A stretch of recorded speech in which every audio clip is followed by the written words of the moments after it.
Başka. Efendim iyi akşamlar. Evet, yeni bir Halk Meclisi programında daha yine birlikteyiz.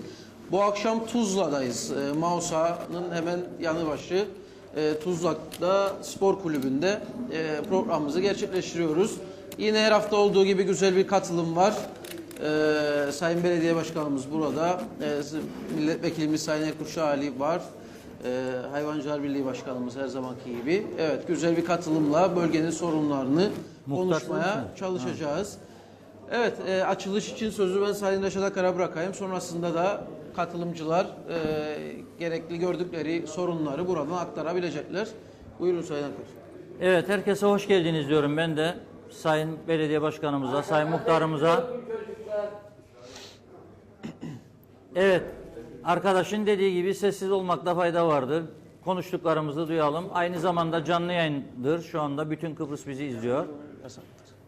O nedenle ben herkese hoş geldiniz diyorum. Bizi izleyenlere de sevgi saygılarımızı gönderiyorum. Her hafta bir köydeyiz. Bu hafta 31. haftamızdır. 31 hafta oldu dolaşıyoruz. Bir haftada sorunların az olduğu bir program yapalım. Güzel şeyleri de konuşalım diyoruz ama maalesef olmuyor. Bugün Cumhurbaşkanı'nın Rum lideriyle görüşmesi vardı. Ve bu görüşmeden 2 gün önce Rum basınında Rum müzakereciye atfen çok olumlu haberler vardı. Şöyle diyordu, işte güzel şeyler oldu, müzakereciler uzlaşıyor. Dolayısıyla başarılı bir müzakere yaptılar. Önümüze yönelik güzel beklentiler var. Ama bugün Sayın Cumhurbaşkanı maalesef dedi, Rumların yaptığı bu yayınlar doğru değil, yalandır. Keşke dedi olumlu şeyler olsa ve bunları size aktarabilseydim. Olumlu şeyler yok ama kriz uyarısını tekrarlamak isterim dedi. Nedir bu? Rumların bu doğal gaz araştırmaları yüzünden Temmuz ayında başlayacak ciddi gerilimlerin olabileceği uyarısını yaptı Sayın Akıncı. Bir kez daha bunu bugün tekrarladı. Temmuz ayı demek ki 20 Temmuz 74'ten sonra aradan 43 yıl geçti. Bir sıcak 20 Temmuz'da bu ne şekilde bir sıcak olacak belli değil ama gerilimlerin olabileceği uyarısını ciddi yapıyor Sayın Akıncı. Rumlar da bundan geri adım atmıyor. Ama önümüzdeki günleri ne getirecek belli değil. Amerika, diğer süper güçler Rumlara telkinde bulunur mu? Bu sondaj çalışmaları tek yanlı durdurulur mu? Göreceğiz. İç sorunlarımıza da döndüğümüzde ben hala her gittiğimiz yerde su sıkıntısı olduğunu dinliyoruz, görüyoruz. Hayvancının sorunları, süt ürün bedellerini zamanında tahsil edememesi, yollarımız ayrı bir dert. Yine hayvancılar var aramızda, Sayın Başkan Mustafa Naimoğulları ve ekibi. Onlar herhalde aktaracaklar bize. Et fiyatları yüksek, gerçekten çok yükseldi. Vatandaşlar şikayetçi. Dolayısıyla bütün bunları konuşacağız bu akşam. Herkes dilediği gibi sorunları dile getirebilir ve çok canlı bir program olmasını diliyoruz. Ben tekrar herkese hoş geldiniz diyorum. Siz de hoş geldiniz. Evet. Muhtarımızdan başlayalım. Bir şeyler bölgeyle ilgili bilgi verirseniz bize. Belediye başkanı sorunlar anlatıldıkça toparlayıp öyle siz cevaplarsanız daha iyi olur değil mi? Buyurun. Evet buyurun. Evet, bizim Tuzla'nın sorunlarımız vardır ve çoğu şeylerimiz yapılmıştır. Mezarlığımız yapıldı. Çeşmemiz açıldı. Çeşmede suları akmazdı. Onlar yapıldı. Festivalimiz oldu. Tabii şimdi çabaladığımız başkanımızla beraber şeyleri yapıyoruz. İlkokul ve ortaokulun çabalarıyla uğraşıyoruz. İlkokul ortaokul açmaya çabalıyoruz. İmza toplar şimdi onun açılması için. Yeterli nüfus var mı? 7.000'e yakın bir nüfusumuz vardır. Oo maşallah. Tuzla'nın. Evet. Onlarla çaba veriyoruz. Futbol sahamızı, belediye başkanımıza futbol sahamızı, halı sahamızı, çocuk parklarımızı Allah size bu ayların içinde başlanılacaktır. Güzel. Evet. Yollarımız tamire başlıyor. Aldığım bilgiye göre başkanımızdan yollarımız başlıyor. Yarından sonra başlayacak yollarımızın da tamirleri. Bazı asfaltlar vardır. Onların tam olarak yapılacaktır. Yani siz şu anda mutlusunuz Şu o anda zaman. mutluyum ve aldığım son bilgilerde artık mutlu olmaya çabalayıyoruz. Evet. Mutluyum. Yapılan Çok şeylerimizden memnunuk. Eksikleriniz var mı bu arada? Eksiklerimiz vardı. Hayvancılarınız mutlu mu mesela? Esnafınız? Eksiklerimiz nedir? Bu gençler. mandıraların kalkmasıdır. Köyümüzde tabii şeylerimiz, hayvancılarımıza iyi bir yerden verilsin, suları bağlantılsın, elektrik şeyleri bağlantılsın. Ondan sonra onlar da şey etsin. Artık Köyün köyün içinde var çıkması hala gerek. şeyler, Halen mandıra. vardır, köyümüzün içinde vardır. Ve camimize başlıyoruz yakında. Camimiz de başlıyor. Başka bir yerde cami başlıyor da yakında. İşte ellerimizden geldiği kadar başkanlarımızın ve vatandaşlarımızın sayesinde, büyüklerimizin bu şeyleri yoluna koyuyoruz. Evet. Tabii hani olmuyor artık yavaş yavaş ama en geç bu 5-6 ayın içinde eminim ki her şey yoluna giriyor. Evet. Söyleyeceklerimiz bu kadar. Peki. Teşekkür ederim. Sağ olun.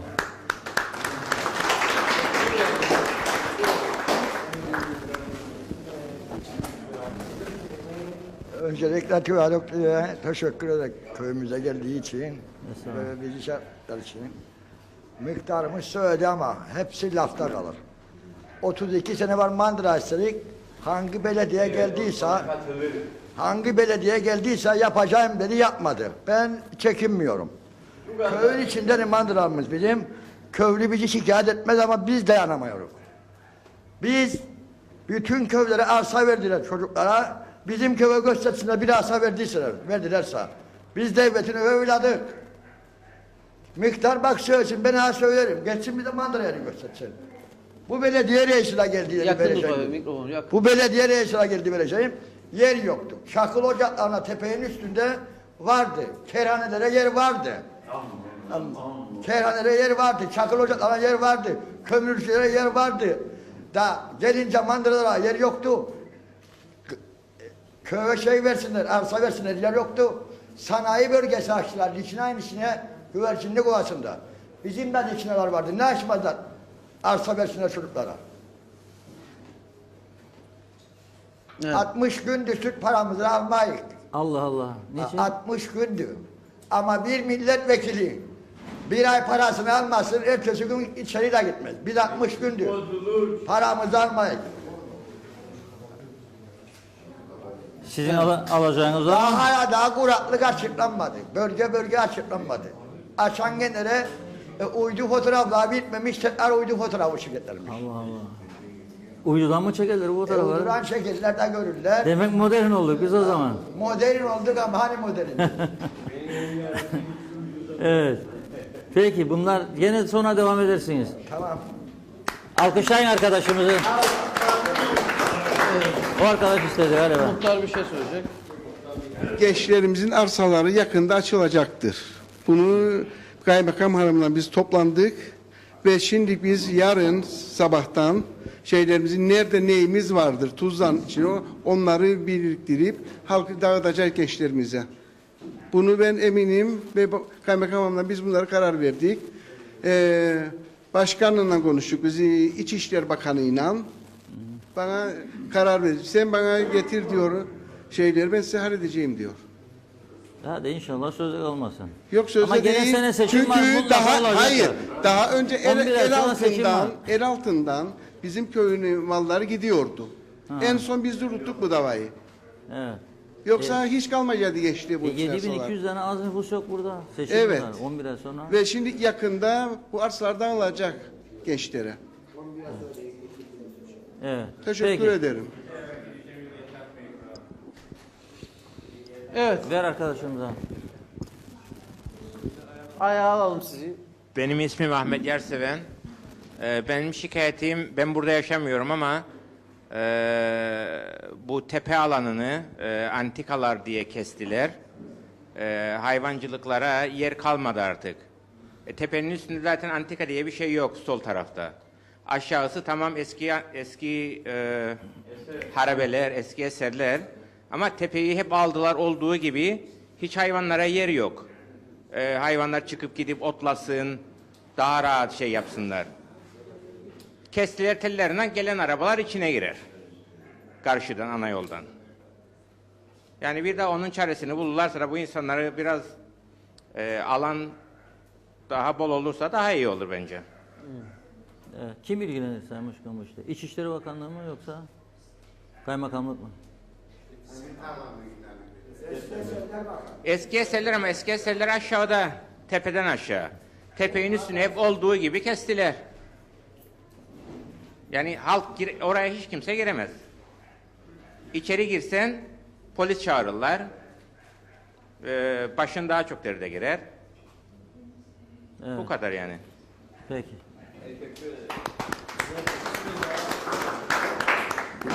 Buyurun. Reşat Bey'e çok teşekkürler geldiği için. Reşat Bey, ben 42 senedir bu adada yaşarım. 42 sene. İki zengin adamın çocuğuyum. Oturduğum evin koçanı yoktur. Ereoğlu'na da söylerim. Talat'a da söylerim. Gelmiş geçmiş bütün bakanlarına, bütün şeylerine de söylerim. Bizim malımız ne olacak? O yanda gösterir, güneyde gösterir, Türk malı var. %10'u varlıklıdır. Bu yana da gelince o insanlara malını vermez. 42 senedir benim oturduğum evin koçanı yoktu. 20 sene vardır inekçilik yaparım.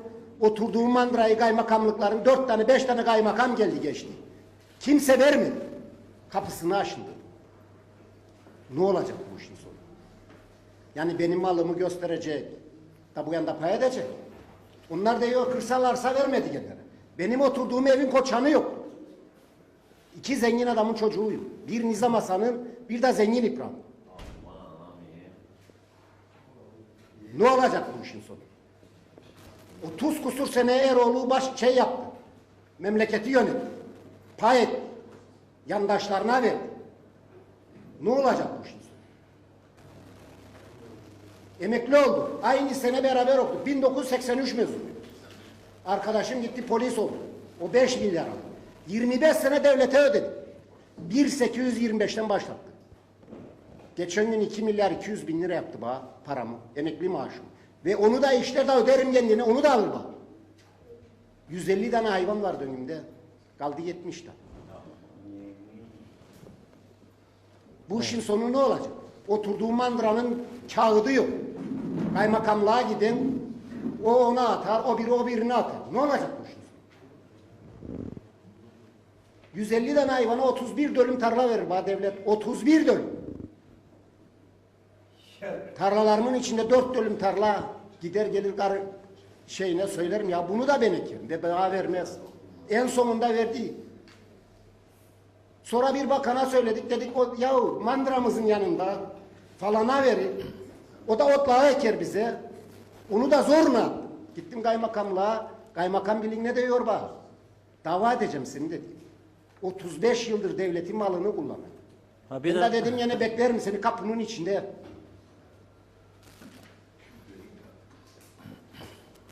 Yani ne olacak bu işin sonu? Yani benim malımı pay edecekler, istediği bir oynayacak. Ben de sürüneceğim arkasında.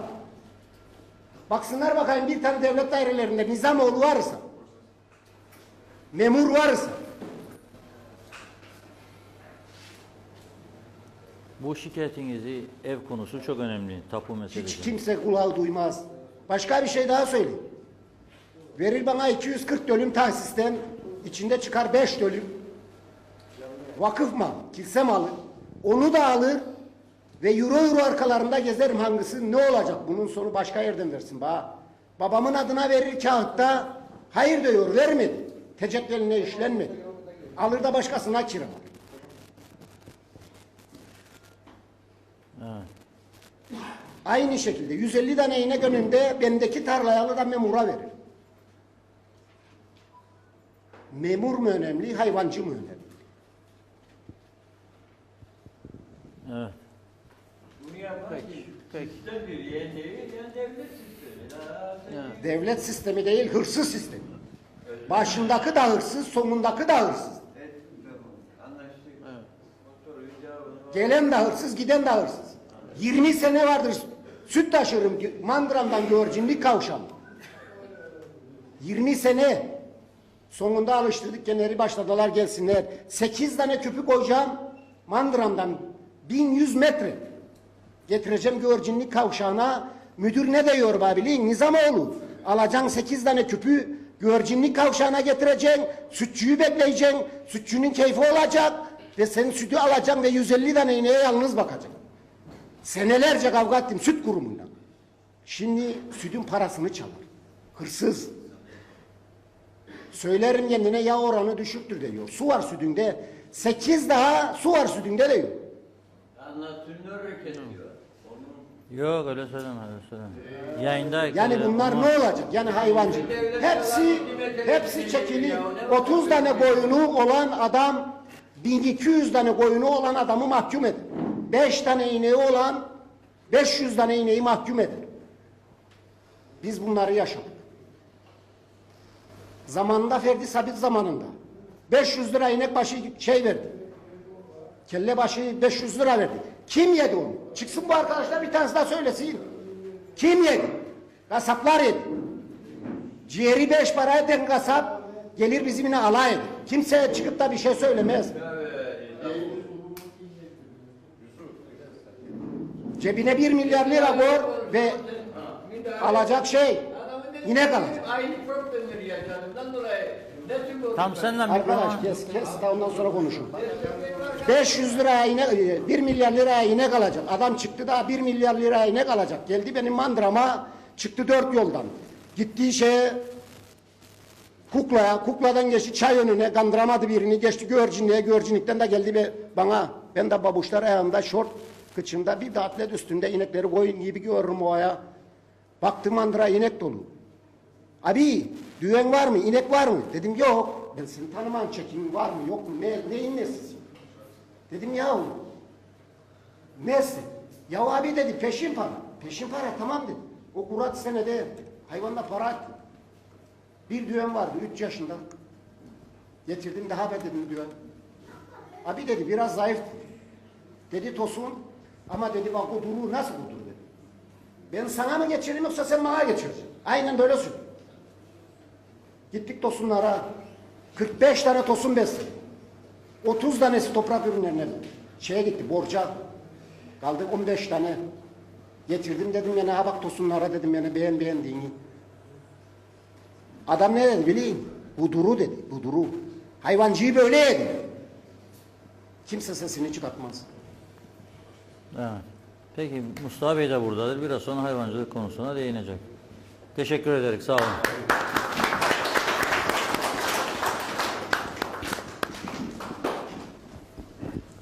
Reşat Bey, komşu bölgemize hoş geldiniz. Hoş bulduk. Bunu da elin birincisi. Şimdi gene geldiğimiz bir salı akşamında gene köylünün sorunu, hayvancının sorunu ve Kıbrıs sorunu. Zaten Kıbrıs sorunu bizim konuşmaya bir niyetimiz yok. Evet, doğru. 60 gün bu hayvancı bu süt bedelini daha almadı. Sadece daha 1 Mart'ı ödenmiştir. 1 Mart 15 Mart ödenmiştir. Bugün Mayıs'ın 2'si. Bu hayvancı nasıl geçinecek? 8'inde elektrik kurumu Mausa bölgesinin faturalar yazılır. Şak 479 TL borcum var elektrik kesilir. Senin paran durur süt kurumunda hırsızların cebinde durur. Artık konuşmamız stilimizi değiştirecek çünkü bunlara böyle yakışır. Hayvanlarımız alındı elimizden hastadır diye 22 Şubat'tan beri de o parayı dahi alamadık. Tarım Bakanı ona pas verir, Maliye Bakanı ona pas verir. En son Maliye Bakanı bindi uçağa gitti Antalya'ya tatile. Biz hayvancı ne yapacağız? Bu köylü ne yapacağız? Kasaplara gelince et pahalıdır diye hayvancı üstüne atırlar. Hiçbir zaman bu memlekette et pahalı değil. Mandırada ama. Kasaba demiyorum. Mandırada hayvan ya beleş gider. Hayvancının elinden. Ama kasapların, hırsızların tezgahına girince bu et değerlenir. Bütün dava budur. 15 lira kilosu aldığı kuzuyu 50 liraya edilir halka. Böyle utanmazlıklara duyuldu memlekette. Sonra çıkıyorlar televizyonda insanlarımıza et yemeyin, tavuk yiyin. 10 gün et yemeyin bakalım ne olacak? Ne olacak? Zaten hayvancı battı gitti bu pahalılığın üstünde. Daha uğraşacak mıyız bu işlerin içinde biz? Biz başımıza kadar çağrı yaparız. Bu çağrıyı ben gene yaptıydım. Artık hükümet edenler kendi aralarında maliyeyle, başbakanlığıyla, Tarım Bakanı'na sürtüşmeyi bıraksınlar. Ara yerde gene bu gariban hayvancı kalır. Hepsimiz perişan olduk. Sütü, gelir desteğini o Mart'ta ödeyeceğim dedi Maliye Bakanı hayvancıya. Bugün Mayıs geldi.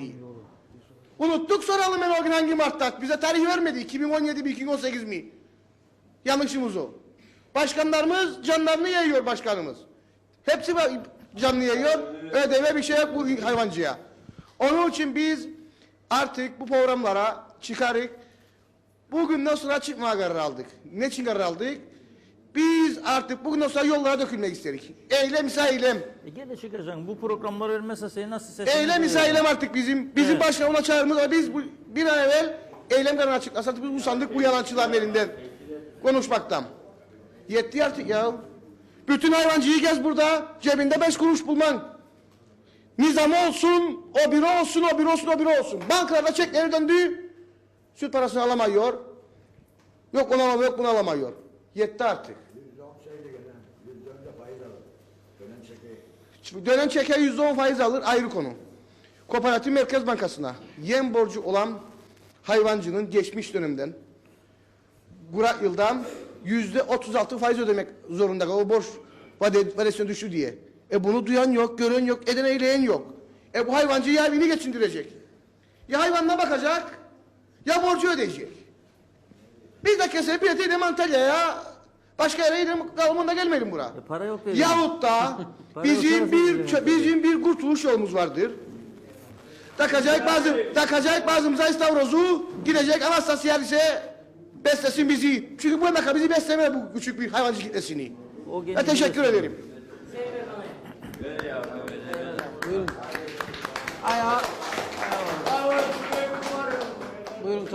Öncelikle iyi akşamlar dilerim.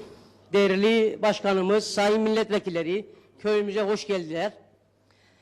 Siz Sayın Reşat Akar, sizi uzun zamandır takip ederim bu Diyalog TV açılmazdan önce. Sizi çok başarılı bulduğumu belirteyim. Sağ ol. Bu programa benim de bir katkım olmasını istedim ve şöyle biraz konuyu değiştirmek istedim. Şimdi bizim köyümüz Tuzla. Çok fazla şikayetimiz olan bir yer değil yani. Suyumuz akar. Allah razı olsun belediyemizden. Suyumuz akar, çöpümüz alınır. Bir şikayetimiz yok. Fakat şimdi 7.000 civarı nüfusu olan bir köyün bir futbol sahası yok. Efendime söyleyeyim. Ben burada Tuzla'nın ilkokulunda okudum. Fakat şu an Tuzla'nın ilkokulu yok. Bunların giderilmesi bizim için önemlidir yani bunlar. Bir diğeri, biraz önce siz söylediniz Kıbrıs meselesi. Bu konuları konuşmak artık bana göre gerçekten boş. Neden? Çünkü bunlar artık birer formalite. Formalite oldu. Yani bu işi çözecek olan tek memleket Amerika'dır. O da bu işin böyle devam etmesini ister. Benim görüşüm. Saygılarımı sunar. İyi akşamlar dilerim. Sağ ol, teşekkür ederiz.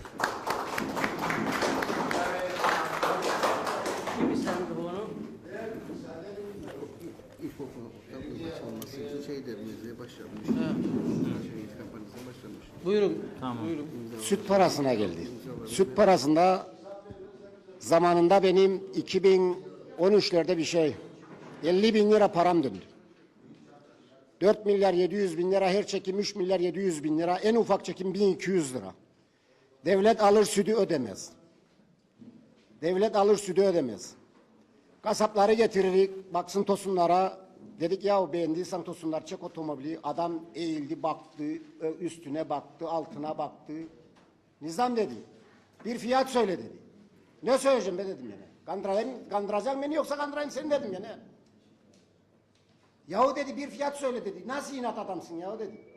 Yahu dedim bu 7 tane tosun dedim yani. 22-23 bin lira para eder be dedim yani. Ma ne inat adamsın dedi. 25 be dedim yani. Baktım döndü arkasını binsin otomobile. Geldi Badu Tamir'in ensesinden. 2 tane patladayım yanında öyle yolladayım. Senin toprak ürünlerine gelince devlet süt parasını vermez. Bizim de 22 tane çekimiz döndü. 50 milyar. 20 bin lira tutarım cebimde. Veririm kendine, almaz. Senin müdürün, o zamanın devrinde Çetepe'nin müdürü. Dedim bu çeki sana kıvıra kıvıra yedireceğim. Ve kıvıra kıvıra yedirdim gene. Döndüğüm 30 lirada kredi çektim şeyden, bankadan. Onu da ödedim gene. Yıl bitti ama ben gene söylediğim, acele etme, yıl sonu geldi, sana paranı vereceğim. Acele etme, faizleriyle sana ödeyeceğim. Bu adam bankaya soktu, beni zora soktu. Ödedim gene. 2013'üydü, 2014'te. İlk gittiğim hafta 4 numaraya arpa almaya. Ne dedi bana oradaki memur bilin? Nizam dedi, senin 2 milyar 900 bin lira daha borcun var dedi. Dedim yine benim sana borcum var 2 milyar 900 bin lira. İyi bak dedim yine. Benim dedim yine size 1 kuruş borcum yoktu. Döndüm toprak ürünlerine. Tam 1,5 ay arkalarında koşturdum tenetici alayım. Böyle hayvancılık olur. Evet. Döndük gene. 1,5 ayda öğrendik yani bütün şeyi. Döndük Binboğa'ya. Boğaz'a 2700 lira borcum var. Onlar zanneder biz hayvancıyık ama eşek zannederler bizi. Ya ahmak. Halbuki biz onları okuduruk. Belki daha üniversite mezunu da vardır. O inekçilerin, koyuncuların içinde. 2700 lira bir ayın içinde 500 lira faiz ödedim ha. Bakana söyledim, bakana. Bak dedim benim borcuma dedim gene şeyde kooperatifte dedim kendine 900 lira 1 milyar lira fazladan para vardı dedim benim hesabımda. Bakın dedim gene oradaki memur o parayı çaldı ve cebine koydu. Evet. Peki. Gene devam ederiz. İyi akşamlar herkese. Konuşacağım iki çeşit şey vardır. Çok önemli bir konudur yani bu. Bu köyde hayvancı köyün içinde olduğu için yıllardır çıkarılmadı, çıkarılmak istenmedi. Yani örnek veriyorum size 2,5 milde belli kişilere verildi. Mandıra yapıp satılan da var. Ve bizi Tuzlalıları 2,5 mile sürmeye kalktılar. Gitmediler. Arkadaşlar dediler ki uzaktır. Buraştaya aramızın içinde Mutluyak Atış Poligonu'nun orada yerler vardı. Şu an boş mandıralar vardır. Parayına satın almışlar, öyle almışlar. Yani hayvan dahil beslemiyorlar. Ve bu insanların ellerinde mallar var. Ve bu kadar hayvancı, örneğin köyde 8-10'dan hayvancı vardır. Ve bu insanların hayvanları köyden bizim çıkması gerekir. Ve özellikle bir bakanımız da var. Onun evinin yanında da Ersan Saner. Onun evinin yanında 2 tane büyük mandıra vardır. İnanın kedi kadar şeyler var. Fareler var. Yani çok kötü bir durumdadır. Hastalık saçar. Mandıralarımız şu an hastalık saçar. Yaz sezonu olunca pire, sinek, bütün haşeretler aynı şekil. İkinci şeyimiz de. Ya ne oldu? Yani genel olarak söylerim. İkinci şeyimiz. Geçen gün bir gaza geçti limanda. Limanda bir gaza geçti. Benim bir balıkçı olarak. Köprü çöktü. Köprü çöktü ve şu an bizi perişan halde yolladılar. Yolladılar bizi Palamiç'e. Palamiç'e yolladı arı için bizi. Yıllardır bu vergiler ödenir. Liman tamir edilmedi. Evet.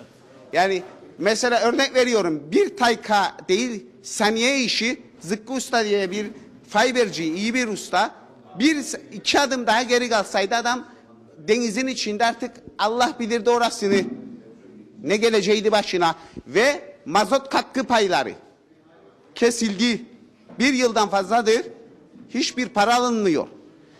Bugün hep tamam hayvancı bağırır bu. Zaten biz de hayvancıya bağlıyız. Hayvanım da var ayrıca 100 tane. Koyun, keçi, karışık. Hiçbir kimse Avrupa Birliği yardım eder. Balıkçıya verilsin verilmez bir şey. Hayvancıya yardım edilir. O da piyasada gözüyen bir şey yoktur. Yani hiçbir faaliyet yoktur. Kontrol altında hiçbir konu şey yoktur. Yani yatırım yoktur. İnsanlar yani bir bakıma haklıdılar da. Adam diyor ki bana yer vermez. Ben nereye gideyim? 40 yıl önce Rum'un kalan bir parça yeri vardı. Oraya adam mandırasını orada yaptı ve orada şu ana kadar şey yapıyor. Ama bugün 7.000 nüfuslu bir şehir oldu. Burası artık Mausa'nın bir parçasıdır. Ve hiçbir şey de yok. Yani dışarı çıksın. Tek bir yani gerçekten Tuzla'ya yatırım yapılmadı. İyi akşamlar.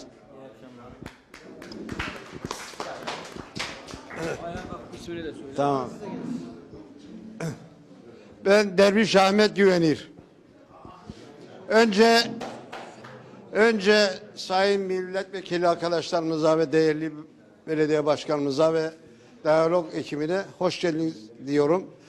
Hürmetler ve selamlar. Benim şu anda söyleyeceğim tek bir söz vardır. O da bizi idare eden 50 milletvekilimizedir. Şöyle ki, yanılmıyorsam 2001 yılında iki iş yapmama yasası getirilmiştir. Bunu hepimiz de çok iyi biliyoruz. Şimdi ben soruyorum, acaba bu iki iş yasası hala daha yürüyor mu, yürürlükte mi yoksa kalktı mı? Ama maalesef kalkmamıştır.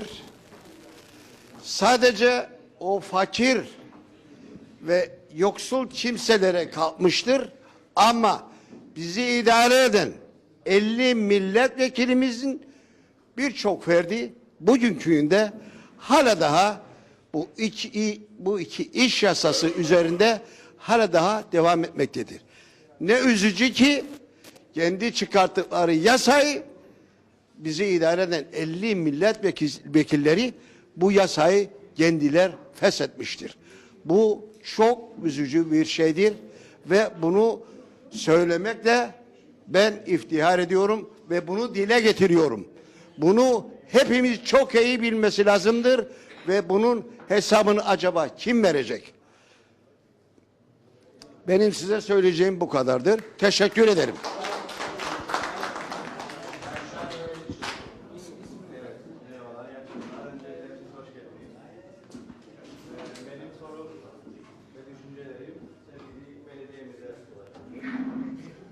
Öncelikle başkanım da teşekkür ederim. Yani kulüp lokalimizde bize yardımcı oldu. Ben spor kulübünün yönetimindeyim ayrıca.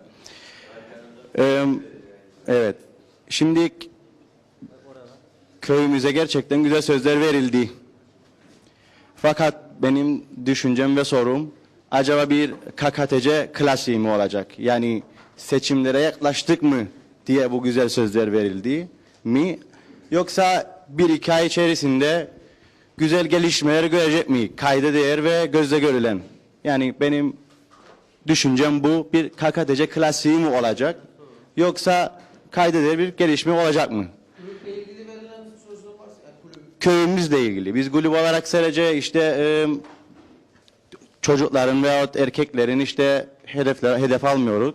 Komple parkımızda, tesiste zaten başkanımızla görüştük. Komple genel olarak kızlarımız, annelerimiz, nenelerimiz, dedelerimiz tüm köye hizmet vererek güzel sözler aldık. Sadece tek düşüncem ve sorum acaba bir KKTC klasiği mi olacak? Yani seçimlere yaklaştık mı diye bu sözler mi verildi yoksa gerçekten kayda değer bir gelişme olacak? Burada herhangi bir saygısızlık değil, sadece kendi düşüncem ve başkanımız da burada bulmuşken onun da sözünü bir alalım diye düşündüm. O zaman arkanızda başkanım. Al mikrofonu başkanım. Sonra sizinle devam edelim. Otur başkanım. Otur. Seni alır çünkü kamera. Kalkarsan olmaz. Ters olur, olmaz başkan. Siz oturun. Oturun başkan, oturun. Arkamızı dönelim de konuşalım. Yok bir şey değil, tamamdır. Öyledir çünkü. Yani önemli olan kamera. Televizyonda kamera çünkü canlı yayın. Vatandaşa sırtımızı dönmeyelim Yok de. vatandaş tamam. Yayındır, bu yayın dönemeyeceksiniz. Evet.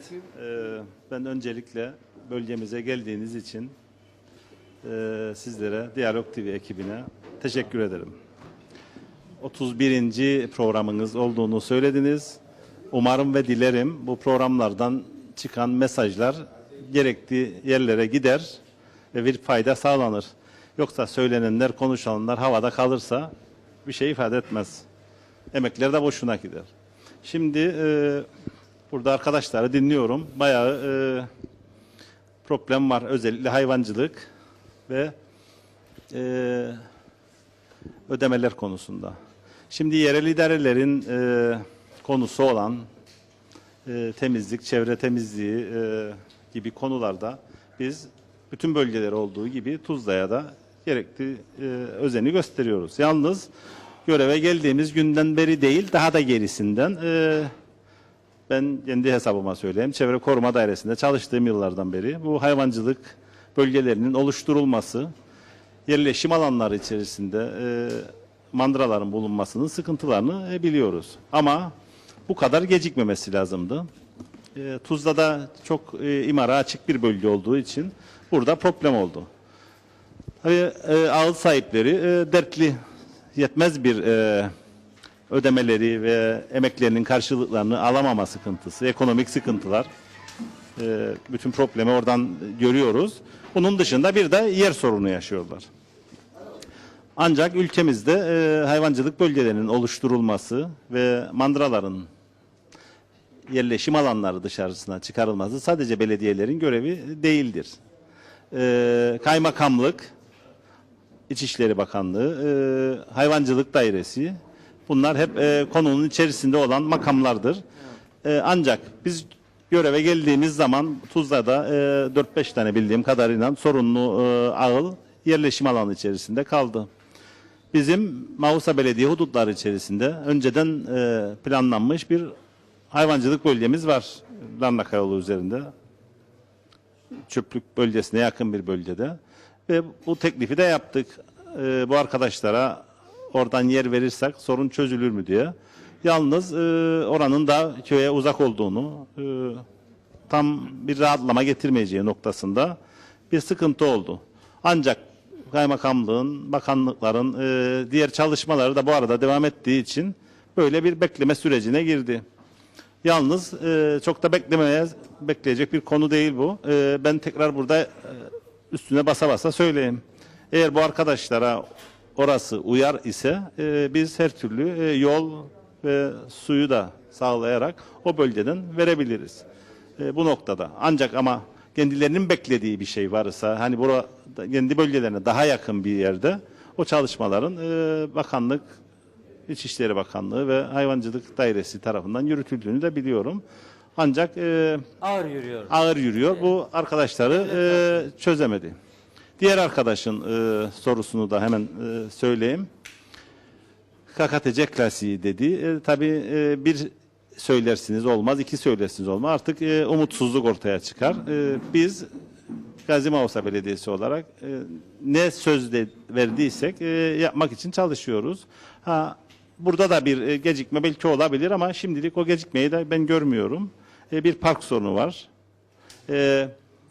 Spor tesisleriyle ilgili özellikle gelen talep doğrultusu, onu da hemen ifade edeyim. Yalnız bizim Mausa Belediyesi'nin yapacağı bir çalışmayla olmaz. Orada da spor dairesi devreye girecektir.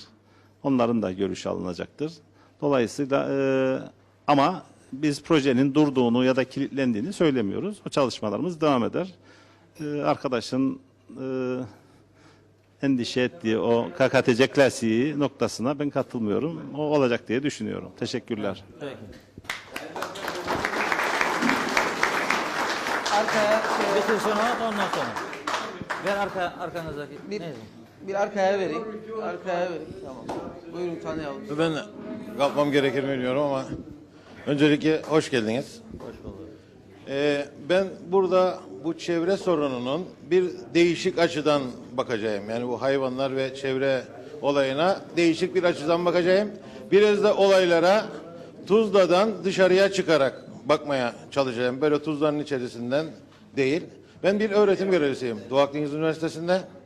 Biraz da o açıdan olaylara bakmak istiyorum. Ben Tuzlalı değilim aslında. Tuzla'ya sonradan gelip yerleşen birisiyim. Bana göre Tuzla'nın en büyük problemlerinden birisi 800 kişilik eski Tuzla'yla 6000 kişilik gelen Tuzla enterkonnekte olamadı. Bir kan uyuşmazlığı var. Şu anda bu 7000 nüfus burada sadece göstermelik olarak duruyor.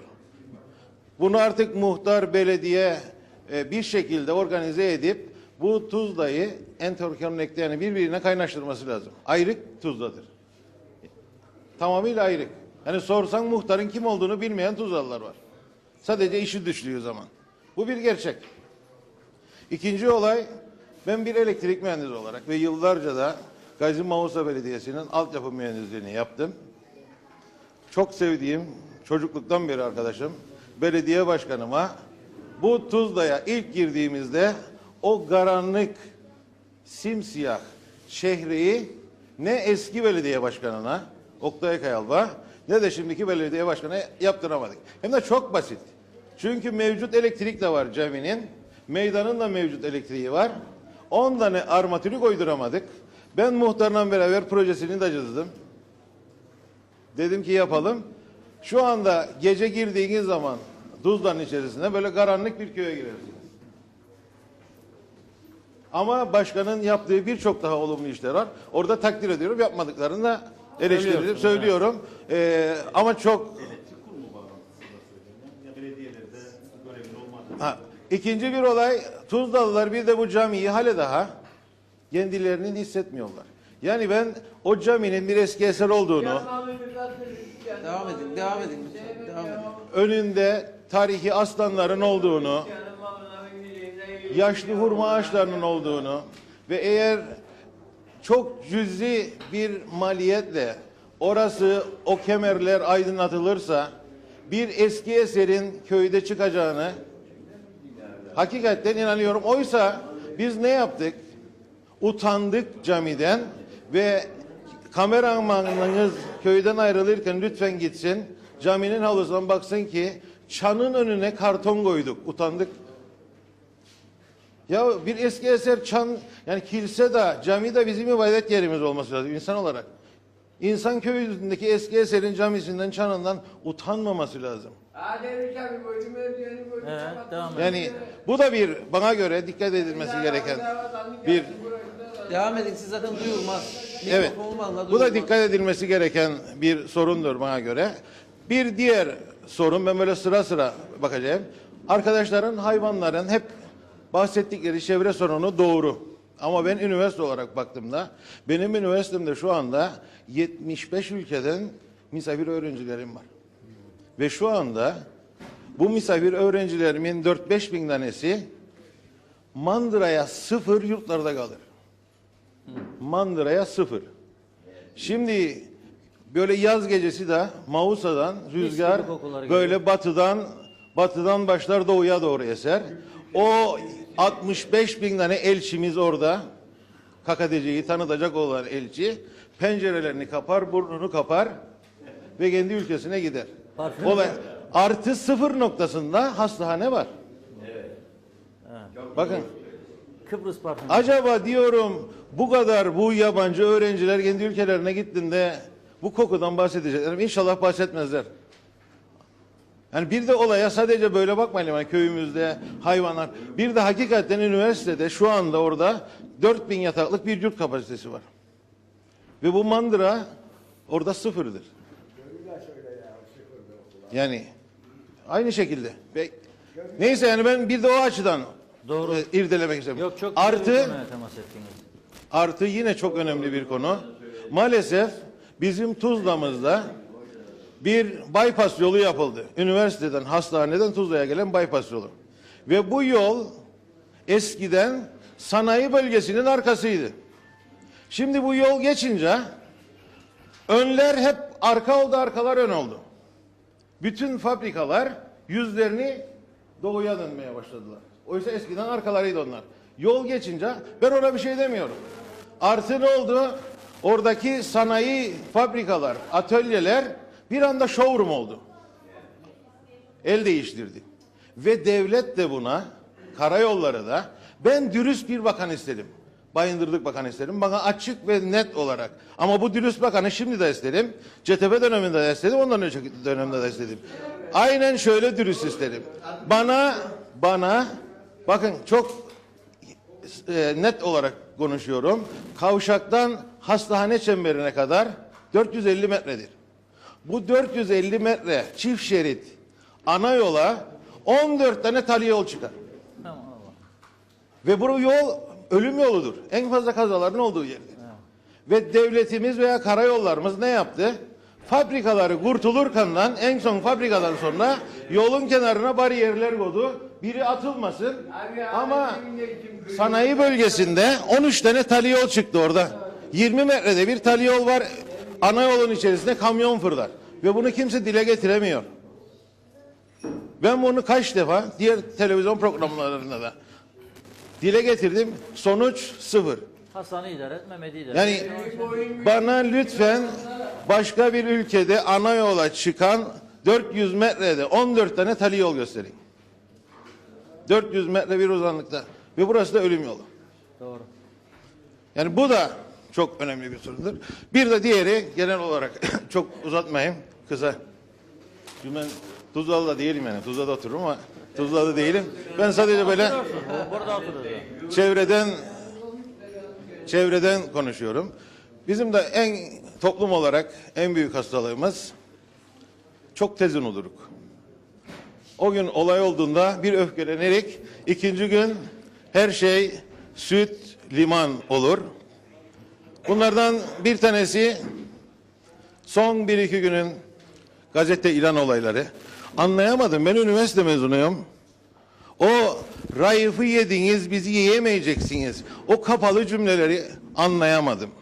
Lütfen birileri bize açık açık söylesinler. Kim kimi yedi, kim kimi yedirtti? Halkın anlayacağı dilde, Kıbrıslıca. Bize açık açık, kapalı değil, o XX large bedenler. Ben de XX large bedenim. Kendi kendime şüphelendim. Ama ben değilim. Tamam mı? Ama bize hakikaten açık açık söylesinler. Kimdir bu milyonları götürenler? Kim kimi yiyor? Kim kimi yedi? Biz gençliğimizde Raif'i acaba birileri mi öldürdü dediğimizde bize Rumcu, vatan haini, Türkiye düşmanı derlerdi. Şimdi birileri Raif yenildi der. Savcılık bana göre bir şey yapması lazım. Kim kimi yedirtti? Bir ihbar var.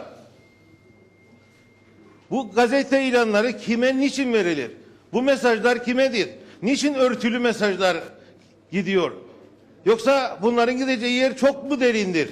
Derine mi gidiyor? Bu konuda ben lütfen Kıbrıs gazetesinden, burada isim de veriyorum. Bu ilanı kim verdi? Hadi o da belli değil. TBT ben vermedim der. Bu ilanları kim verdi? Halk olarak, Kıbrıslılar olarak biz öğrenmek istiyoruz. Geçmişimizde ne oldu? Ve en son olarak ben yine unutmayalım diyorum. Bunu gösteriyorum. Öfkelendik ama 3 gün geçince unuttuk. Burada 82 K ve 1974. Ben kendi arabamın numarasını seçtim. 82. vilayet Kıbrıs vilayeti KV ve 1974'te olmuş.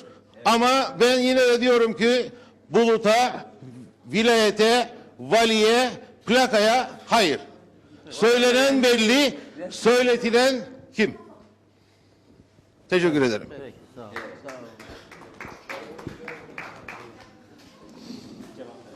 Tamam. Versin başkan bir cevap da sonra alın siz. Bravo, Başkan, bir cevap versin başkan. açıktır başkan. Açıktır Buyurun. başkan. Başkan açıktır. Evet, Ahmet Bey benim çok değer verdiğim elektrik mühendislerindendir. Devam edin. Kim uzun süre? Yalnız bu Tuzla'nın girişine işte eski belediye başkanına da söyledim, buna da söyledim. Da olmaz, televizyona gider. Yayınımız devam eder yani. Yani devam edelim. Dolayısıyla biraz elektrik kurumunu ilgilendiren bir konu olduğu için Aydınlatma Elektrik Kurumu. evet onu söylemek isterim. Bir diğeri de yurtların yanındaki Mandıra ile ilgili.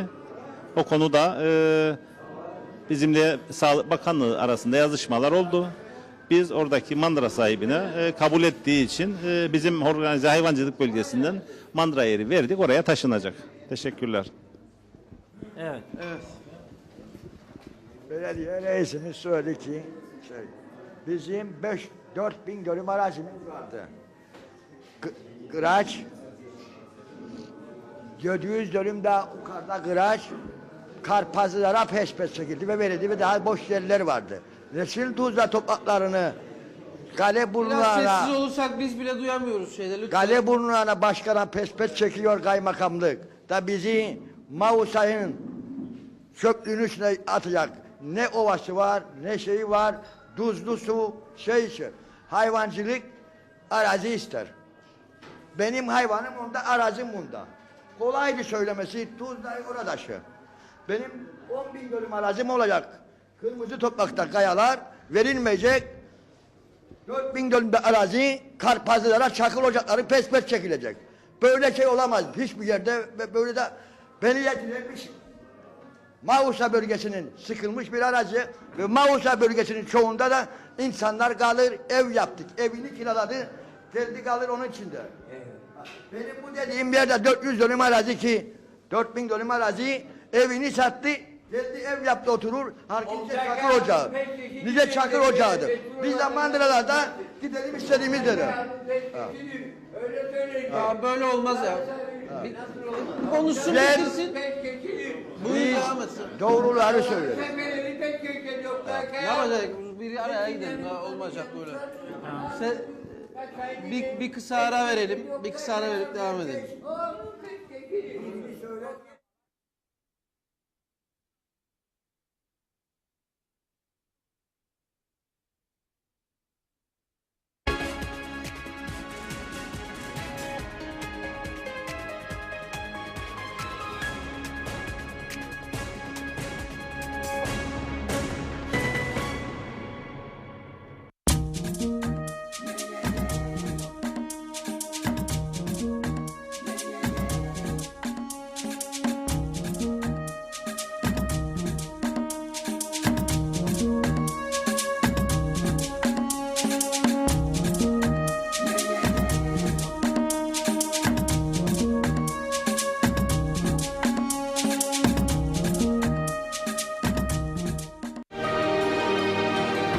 Yollarda güven, ülkede huzur istiyoruz.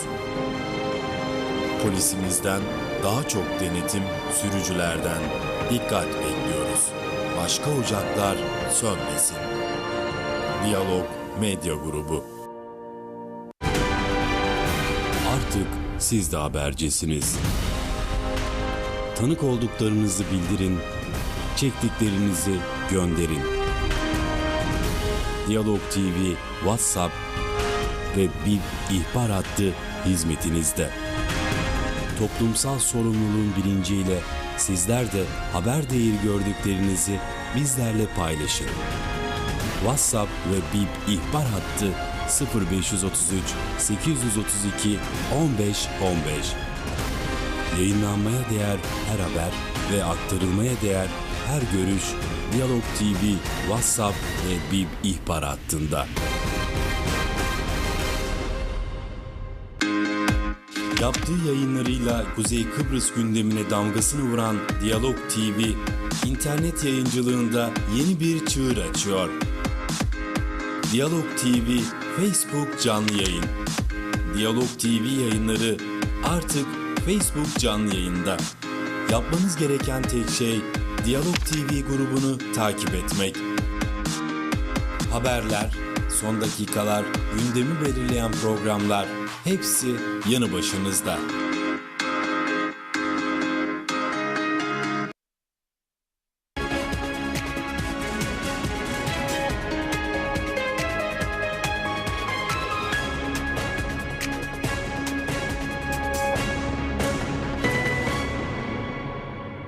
Evet tekrar birlikteyiz. Kısa bir ara vermek durumunda kaldık. Tabii canlı yayınlar zaman zaman sıkıntılı olabiliyor. Devam ediyoruz. Şimdi buyurun top sizde. Kaleburnu gelerek benim topraklarımda çakıl ocağı olacak. Mausalı gelecek evini satacak. Benim topraklarımda mandıra diye ev yapacak. Bana diyecek kaymakamlık, İçişleri Bakanı falan gelecek. Benim topraklarım bir de derler sarı topraklar köylüye kiralanır. Pes çektiniz. Kaleburnu'na da ona da. Bunlara 10.000 dönüm. Bir dahaki az önce arkadaş dedi beni. Göl su doldu. Pis su doldu. Sinekleri görmüyorlar onda. Mandıralarda görüyorlar. Az da önce daha biraz daha giderse bu göl yolun üstünden gider. Az önce oradan geldim. 1 metre kaldı yola çıksın. Yağmur yağmadı, şey yağmadı. Bunun önlemini almıyoruz. Avrupa Birliği parayı verdi. Bu suyu Güvercinlik Ovası'na, Mavus Ovası'na suyu dağıtsınlar. Ne bileyim kaç bin dolar. Ve biz o parayı değerlendiremedik ve göle boşalttık. Mavusa'yı kokuttuk. Da mandıraları gördüler. Pis sular, arıtmamış sular dökülür göle. Üniversite sıfırdı. Tamam. Bir başkana verelim o zaman bakalım. Üniversite sıfırdı. Tamam ama bu temizleyerek gidelim iddiaları ki Şimdi sorun olmasın. her soruya bir cevap verme sıcağı sıcağına lazımdır.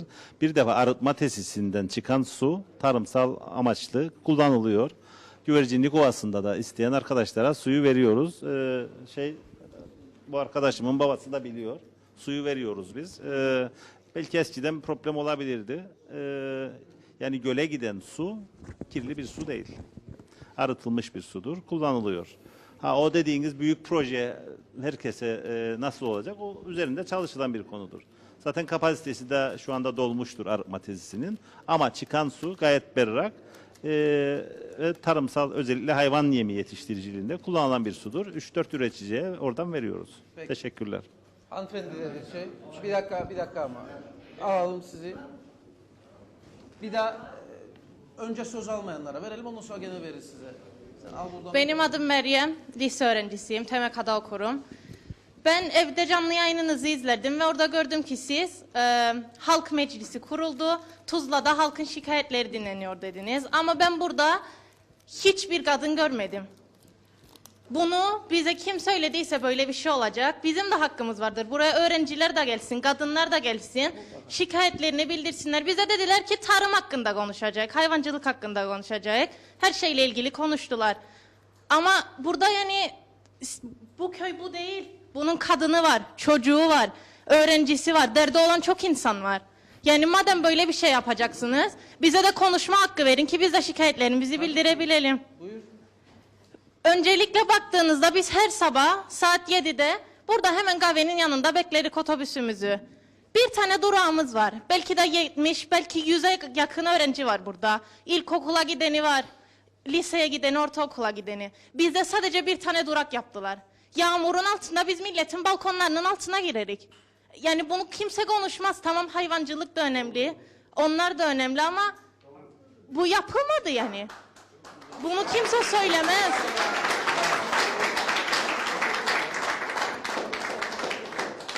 Ben buraya gelip de yani devletin yapamayacağı şeyleri istemeye gelmedim. Hayalperest değilik hiçbirimiz sonuçta. Ama madem böyle bir şey yaptınız lütfen bizim de sesimizi duyun. Kadınları da çağırın. Derdi olan herkesi çağırın ki hepimiz dile getirebilelim sorunlarımızı. Bir bilgi düzeltelim. O yanlışı. Biz televizyonda, gazetede, elimizin ulaştığı her yerde bunun sadece tarım amaçlı olmadığı, bu 31. program bir sürü konuk, sorunlar konuşuluyor. Spesifik bir konuyla ilgili değil. Elimizden geldiği kadar yapıyoruz biz duyurumuzu. Herkes katılsın diye. Bak sen gördün geldin. İnşallah başka gören hanımefendiler de varsa da katılmak isterler. Saat 10'a kadar bu platform herkese açıktır. O düzeltmeyi yapayım ben. Yani ben size de teşekkür ederim böyle bir şey yaptınız ama yani bizim başka yollara da ihtiyacımız var. Belki benim bugün derdim budur ama yarın aklıma başka bir şey gelirse bir şekilde ulaştırmamız lazım. Yani Kıbrıs'ta medya başka yerlerde olduğu kadar etkili değil. Ben bir şey yazarsam internete ya da bir şikayetim, bir ihtiyacım olursa bana geri dönmezler. Ben kaybolur giderim onca yazının içinde yani. Benim bir derdim varsa ve bir yere iletmek istersem benim bir şekilde ulaşmam lazım. Ben daha 17 yaşındayım yani gidip de devlet dairelerinde bir şeyler yapamam. Ama bir şikayetim, bir ihtiyacım, bir beklentim varsa benim bunu bir şekilde dile getirmem gerekir. Size de teşekkür ederim.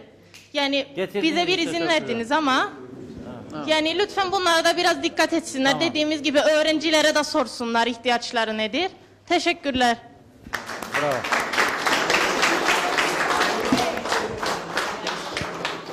Evet. Nerede mikrofon? Sizde mi? Buraya ver.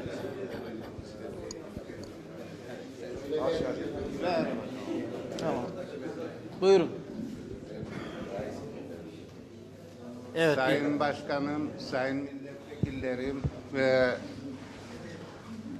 Sayın Reşat Akar sizin öncülüğünüzde gerçekten Diyalog Medya grubunu ben kendim şahsen takdir ederim. Çünkü sizin yazılarınızı ve yorumlarınızı dinliyorum. Çoğu arkadaşların, tabii ben ona değineceğim esas ama öncelikle şunu söyleyeyim. Yani vatandaşlarımız kendi sorunlarını aktardılar. Yani köyümüzün, hatta köy demeyelim artık. Çünkü biz Mausa'nın bir bölgesiyiz. Evet, 7.000 nüfus. Yani Tuzla köyü demeyelim, Mausa'nın bir bölgesiyiz. Burada bak Sayın Başkanımız da burada. Mahallesi, bölgesi artık nasıl semti, nasıl kabul edilirse öyleyiz artık. Evet. Dolayısıyla yani bölgemizin birçok sorunları var.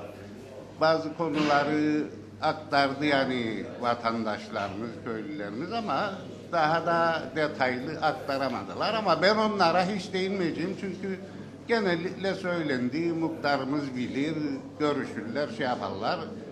Tahmin ederim ki yani çözüme gidecek bazı konular.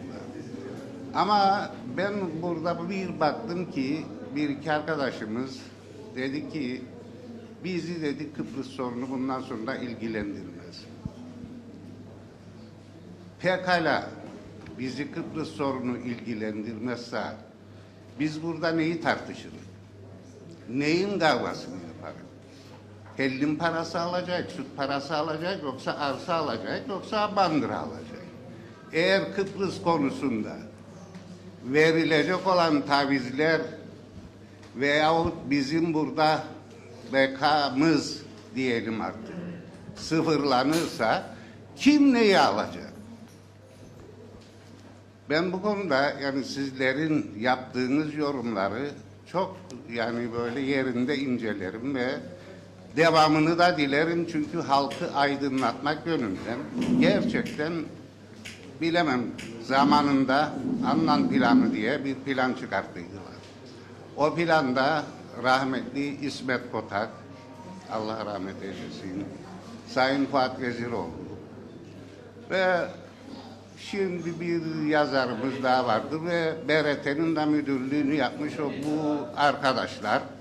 O zaman halkı aydınlattılar. Yani Annan planının bizi nereye götüreceğini, neleri alacağımızı, neleri kaybedeceğimizi. Ha şimdi tabii ki bu görüşmeler sürecinde neler gidecek elimizden, neler kalacak? Halkımızın çekeceği sıkıntılar veya yaşayacağı ızdıraplar neler olacak? Tabii bunu sizin yazılarınızdan bilhassa ben gerçekten diyorum ki hayattan yani ışık verirsiniz halka. Bunun devamını da dilerim. Sağ olun. Teşekkür ederim. Sağ olun, teşekkür ederim. Arkaya verirseniz, arkaya. Buyurun. Sayın milletvekillerimiz, Alırsak sizi görelim. Siz arkada olduğunuz için. sayın milletvekillerimiz, belediye başkanımız ve Diyalog TV ekibine teşekkür ederim bu programı düzenlediği için. Şimdi biraz önce arkadaş ağırlardan, mandıralardan bahsetti. Doğrudur. Tam konutlara girecek yerdeki mandıra benimdir. Evet. Doğrudur. Ama 1994 yılında ben bunu maliyeye öderdim her sene kirasını. Maliye bize emretti ki yasa geçti, koçan verilecek, icar alamayıp koştuğumuzu gereken işlemleri yapınız ve size koçan verilsin. Dedik tamam. Gittik, bütün işlemleri yaptık. Tapuya sevk ettik, iskana sevk ettik. Ondan tapuya sevk edildi. 1994 yılından bellidir. Aşağı yukarı KKTC'yi parselledik, bölüldük, dağıttık. Bir bölüm yeri ben 94'ten bellidir alamadım. Bana derler ki alınır, tamam güzel. Ne yapalım? Söyleyin madem de bileyim. Bana derler ki iş yeri olarak sana verebilirik. Oğlum Adem yolu bunu yaptım. İş yeri olarak. Hayvanlarımı da sattım. 5 tane hayvan var içinde şimdi şu anda. Yani yok denecek şekilde. 5 tane hayvan var içinde şu anda. Tamam dedik gittik yaptık Adem yolu bunun adına. Oğlum elektrikçidir. Oto elektrikçisidir. Dedik iş yeri olarak alalım da bulalım. Hala daha bekledik ve bir şey de yoktur. Her sorduğumuzda kaç yıl geçti? 1994'ten bellidir. Artı ondan sonra tamam kabul edelim o iş olmadı dedim. Bize geldi devlet gösterdiği bir yer. Tabii ben yok dedim. Çıkmadım. Artı burada atış poligonunda birkaç arkadaşımıza ben sevindim de gerçekten bir iki yer verdiler. Verdiklerine sevindim. Ama neden bir iki arkadaşa böyle oldu ve devlet çağırmalı desin ki arkadaş kaç tane hayvancı vardır? Örnek atıyorum 10-12 tane. Tamam gelin size ben 10-12 yer buradan vereyim.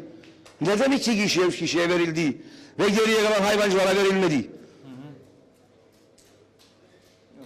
Neden ya? Ondan sonra bir de başka bir konu vardır. Gerçekten Reşat Bey sizin programınızı çok beğenirim. Ve devamlı izlerim de vakit bulduğum sürece. Yanlışlıklar çok. Ben süt taşımacılığı yaparım. 2 lira günde Erenköy'e giderim. 320 kilometre günde yaparım. Süt paralarımıza gelince daima çıkar 1.15 yanaşır dolsun 4 çıkar 1.15 3.15 içeridedir 45 gün. Aynı şekilde taşımacılığımız da aynı. Ama araba su mu yakar, mazot mu yakar? Buluşturarak bu mazotu koyacaksın. Yani paran vardır yoktur bu süt gidecek. Şimdi günler vardır, aylar vardır. Bu programı sen yapan. Ve devamlı bu konular hep aksar gündemde. Geçen mesela dinledim, siz şeydeydiniz, Güneşköy'deydiniz, dinledim. Yani şimdi bu yetkililerimiz bu yapılan halk meclisini duyma mı? Neden bu işler gitgide düzelmez madem öyledir? Bir de duydukları halde böyle, duymasalar ne olacak bakalım. Yani duydukları halde böyle dediler. Yani benim gördüğüm kadarıyla gelen hükümet, giden hükümet kim gelirse gelsin gitsin bir vurmaz duymazlığın içerisindedir. Başka bir şey değildir. Evet. Peki teşekkür ederiz. Çok sağ olun. Tabii var mı konuşmayan, almak isteyen yoksa vereceğim. Buyurun. Ayağa alabilirsek sizi lütfen, hem tanırsak.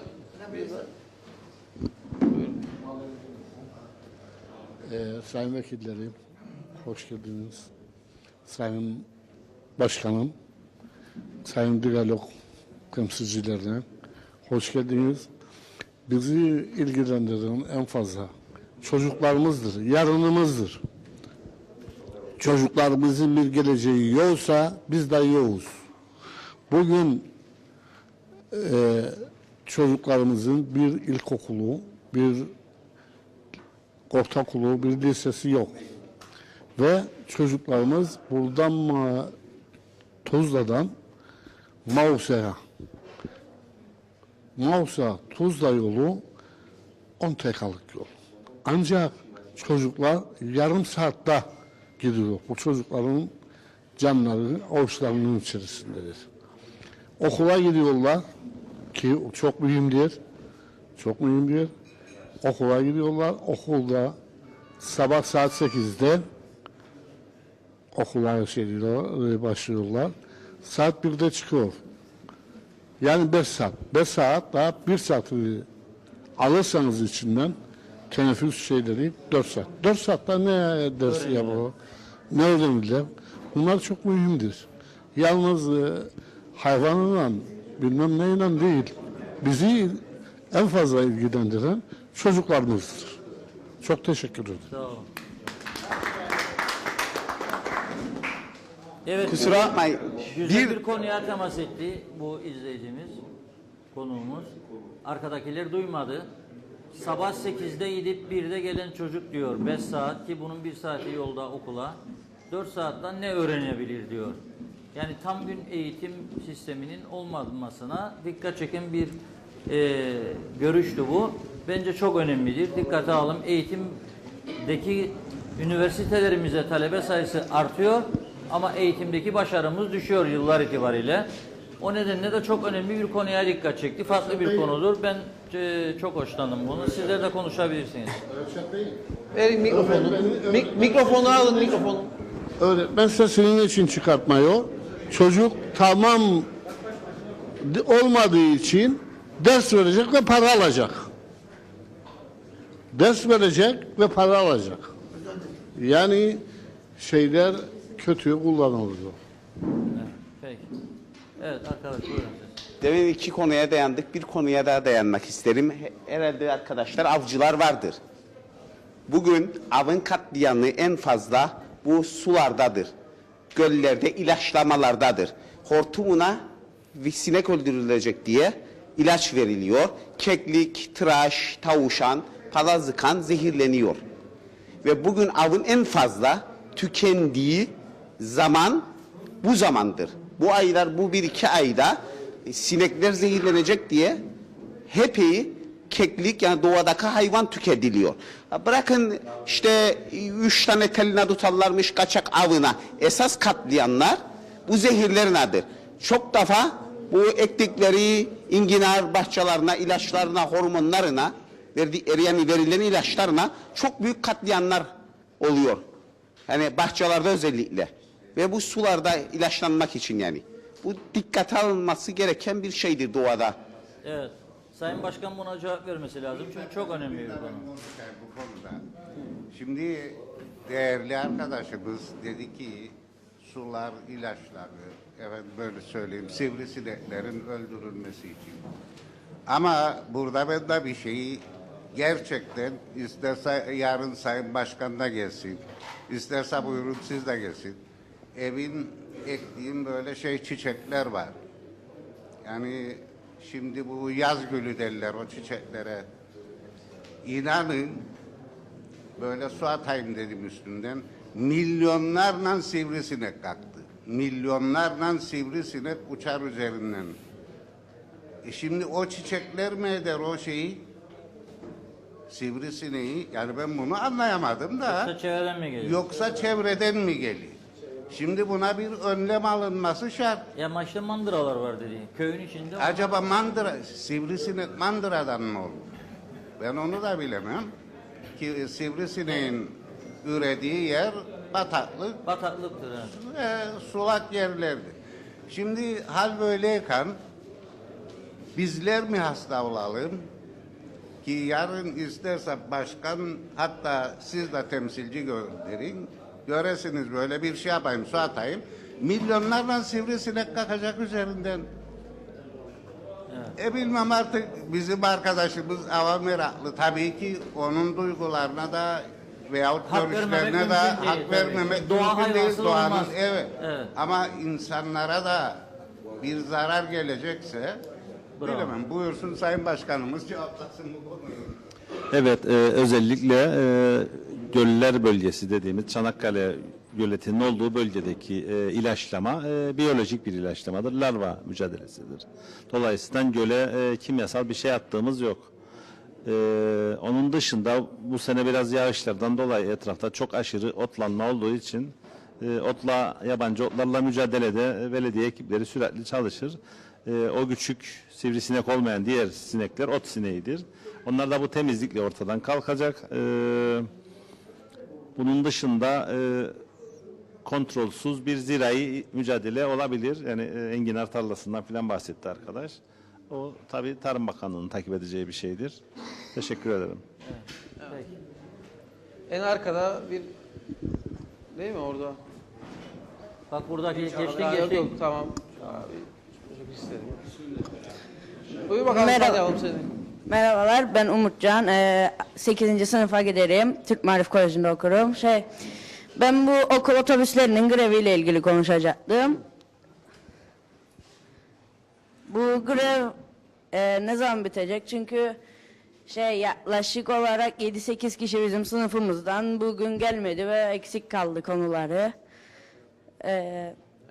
Biz de zorluk çektik yolda giderken trafik yüzünden. Çünkü otobüs olmadığı için herkesin ailesi kendisi götürdü. Onlarla ilgili konuşacaktım. Teşekkürler. Evet, yarın da devam edecek. Maalesef en azından son bilgi o. İnşallah erkenden biter. Hatta öğrencilerin dışında diğer toplu taşımacılıkla yarından itibaren yok. Hükümet herhalde çözer. Orada bak. Evet. İsmini söyleyin.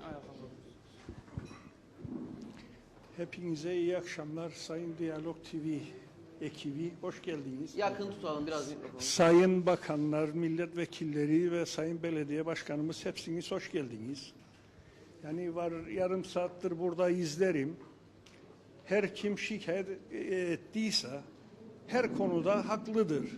Yani Tuzla'mızın ben ismim Özer Yücedağ, 35 senedir Tuzla'da yaşarım. Tuzla'nın her yerinde sorun vardır. Yollarından, sularından, arazisinden, hayvancılık hala daha köyün içerisindedir. Mausa'nın içerisinde olmamıza rağmen herkesin şikayetlerine katılırım. Yalnız ben başka bir konuya değineceğim. Yani bu memlekette 74'ten bu yanıdır, savaştan bu yanıdır. Hepsimiz beraber yaşarık. Bugün İngiltere'de yaşayanlar vardır, Almanya'da yaşayanlar vardır. Avustralya'da, Amerika'da yaşayan Kıbrıslılar vardır. Fakat ne halısa bizim Kıbrıs'ta gelmiş geçmiş bütün yönetimler, hükümetler kendi yanında olmayan partililere hep dışlayıyorlar.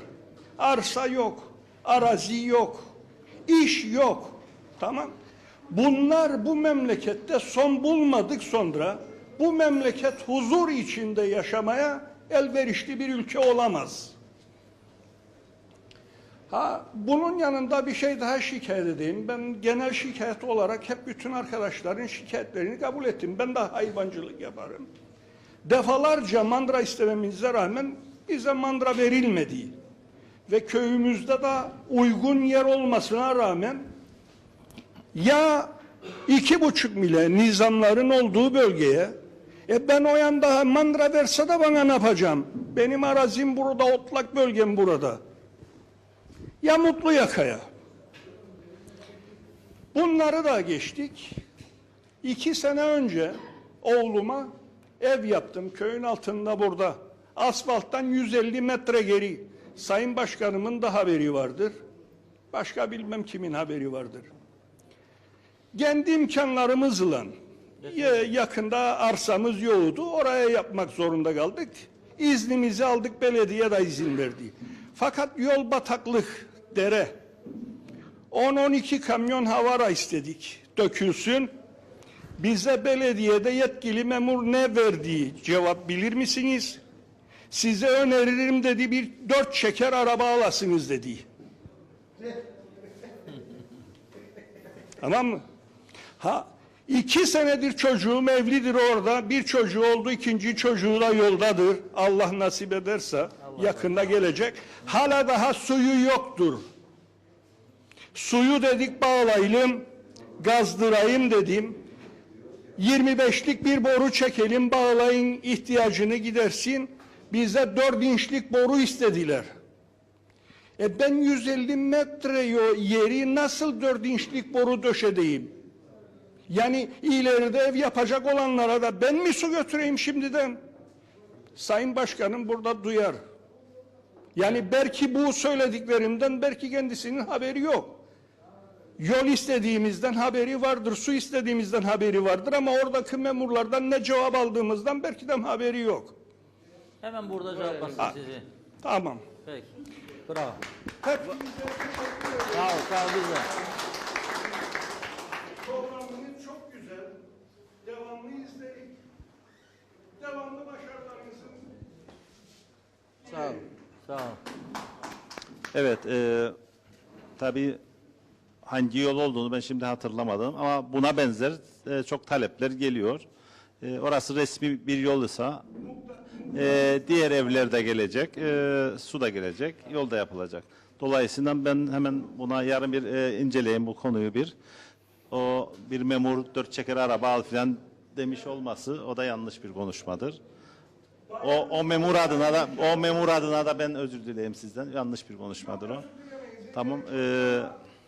Ben yarın bu konuyu inceleyeceğim. Oldu mu? Devamlı bu konularda çünkü neden ise söyledim ya, daima bir partili olmayınca insan daima dışlanıyor. Evet. Hepsi bu vatanın çocuklarıydı. Evet, siyaset daha dikkatli olması lazım. Doğru. Evet, son 20 dakikamız var. Söz almak isteyenler varsa vereceğiz. Sonra vekillerimize verip bitireceğiz programı. Şimdi bütün köylerin hali arazileri de köyündür. Otlağı da köyündür. Hiç kimse gidip de giremez. Kimse de mandıra yapamaz, zeytin de ekemez. Bugün mandıraların birçoğunda zeytin vardır. Ve arkadaşlar arar mandıra yeri ve yoktur derler. Gitsinler görsünler köylerde göresiniz. Ne kadar zeytin var işlerinde, ne kadar ağaç var. Başka bir konu daha var. Benim olduğum bölgede Deve Yolu diye bir yol vardı. Onun taşlarını çaldı adam, ev yaptı. Eski eserlere gittim, her yere gittim. Oktay Kayalp zamanında gelen pis suları yığdı, köprüde gitti. İsterseniz gidin de göresiniz gene, çekin kendini. Köprü diye bir şey kalmadı. Uçan ok toprağını aldı, güvercinlik sanayisine taşıdı. Güvercinlik sanayisi, güvercinliğin doğmamış çocuğunundur. Yok 3 kişi imza verecek de gitti de aldı da pay etti. Telef Oşa'dan, Teomorfo'dan geldi ve sanayiden yer aldı. O sanayi bölgesine verilen arsalar da 25-30 yaşındaki çocuklara vermeleri lazımdır. Yok 70 yaşındaki adama ver de 250 bin lira, emekli adama ver de 250-300 bin liraya satacak. Öyle yama yoktur. Evet. Ve bunlar hala daha da yaşar. Evet. Köylerin otlağına kimse dokunamaz. Hali arazilerine de dokunamaz. Tamam. Hali arazilerde olan da devlette bir sözleşme vardır. Kimse ev yapamaz. Devlet istediği gün, istediği saat gemi söker atar. Bunu da unutmasınlar. Mandıralardan. Evet. Kandırmasınlar insanları. Peki. Evet. Peki. Mustafa Bey de buradadır. O hayvancılık evet, bayağı konuşuldu. Devam ver Mustafa. Evet değerli dostlar. Başkanım şimdi herhalde görünüyor burada. Evet. Şimdi her gittiğimiz bölgede aynı sorunlar, elektrik, altyapı, su sorunu. Birçok bölgede yollar, ahır yerleri, işte Tuzla'da aynı şekilde. Bence bunlar bir ileride ister. Öncelikle bütün ülkenin her yerinde ne olursa olsun, hayvancı olsun, çiftçi olsun, narenciyeci olsun, herkese aynı şekilde mesafede olması gerekir. Belediye başkanların, yerel yönetimlerin. Bunu hedef koymak lazım. Öncelik olarak sadece şehrin içindeki yollar değil, ahır yerleri de bugün çok şikayet ediyor. Aslında ben şehrin içindeki ahır yerlerini savunmuyorum. Herkesi tabii ki burada sıkıntı yapmaktadır. O yüzden bu altyapıların eksikliği hem hayvancımıza ızdırap çektiriyor hem de ülkedeki insanlara ızdırap çektiriyor. O yüzden bu ahır yerlerini yapmak, onlara altyapı götürmek çok zor değildir. İrade koymak lazım. Bu iradeyi koyarsanız bunu başarırsınız. Diğer bir konu şöyle demek istiyorum. Bu ülkenin ticaret odası değerli bir kuruluşudur benim gözümde. Ama bugünkü başkanı değerli bir başkan değildir benim gözümde. Çünkü geçen gün bir açıklama yaptı ve dedi ki bugün ülkedeki bazı birlikler veya bazı topluluklar ülkedeki siyasilere baskı yaparak, seslerini yükselterek, eylemler yaparak onları baskı altına almaktadırlar ve ülkeye ithaletin gelmesini engellemektedirler. Kusura bakmasınlar. Biz gücümüzü topraktan, alın terinden ve emekten almaktayız. Onlar gücünü sermayeden ve kârdan almaktadırlar. O yüzden sermayenin yanında olanlar bugün ülkede üretilen ürünlerin pazarlanması için bugüne kadar ne yaptılar? Bugünkü ticaret odası ancak Hong Kong'un, Tayland'ın, Hollanda'nın ticaret odası olabilir. Bu ülkenin ticaret odası olamaz. Bugün ülkede üretilen patatesi ihraç etmek için, helvimi göndermek için dışarıya ne yaptılar bugüne kadar? Sadece 5 tane tüccarın cebini doldurmak için habire aynı söylemede yapmaktadırlar. O yüzden bugün ticaretinin başkanı sadece sermayenin ve 5-6 tane tüccarın geleceği için, daha fazla para kazanmak için bunu yapmaktadırlar. Ama bugün köyde üretim yapan, üretimin içinde olan, neler çektiğini bilmediğinden bu insanların hiçbir şekilde buna çare ödemiyor. Şunu söylemek istiyorum, günlerdir et konusu gündemde. Tabii ki bu bizim hatamız. Bu hatayı yarından sonra düzeleceğiz. Neden biliyor musunuz? Çünkü bir kooperatif daha kuruyorum. Şu anda hayvancılık, kop süt, et pazarlama kooperatifini kuruyorum. Neden biliyor musunuz? Çünkü mezbahayı alıp bu ülkede toptan fiyatına ve gıda güvenliğine uygun eti halka sunabilmek için. Her şeyi biz başardık. Biz ileride koyuyoruz.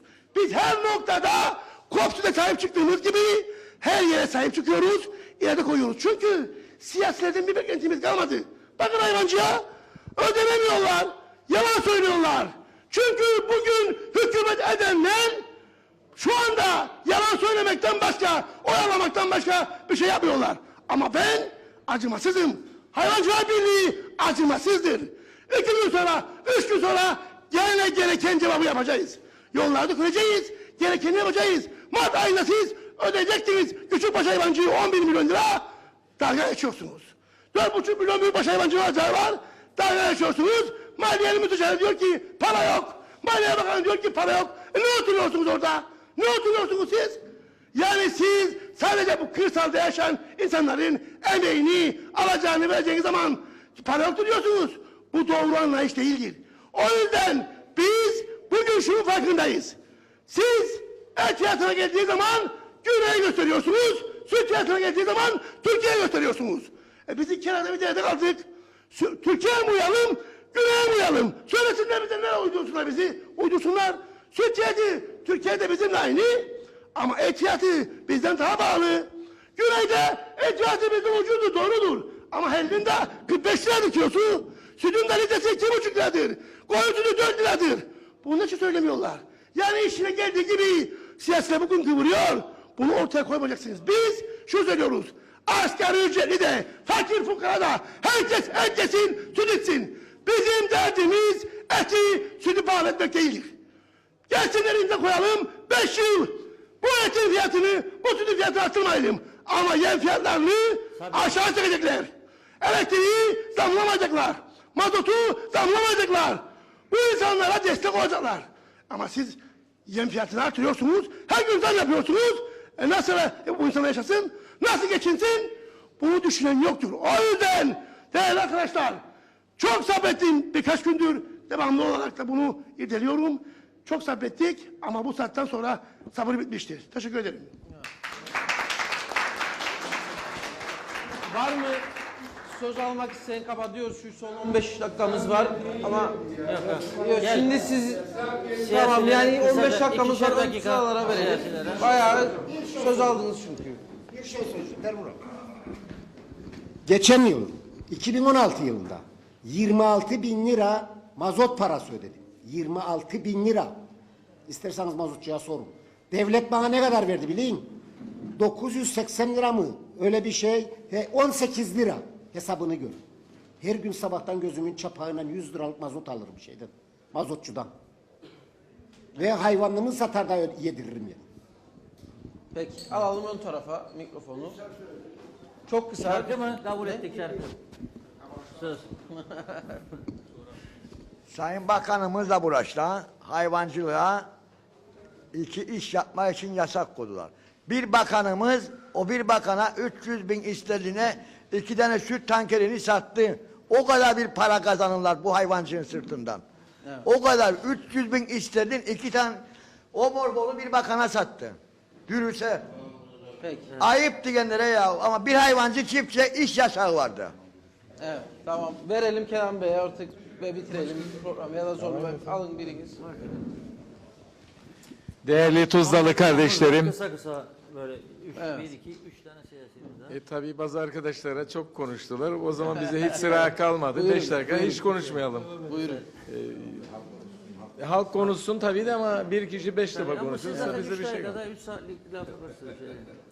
Tamam mı? 11 yapalım. Sorun olmaz yani. 3 dakikada sığdırırsınız. Buyurun.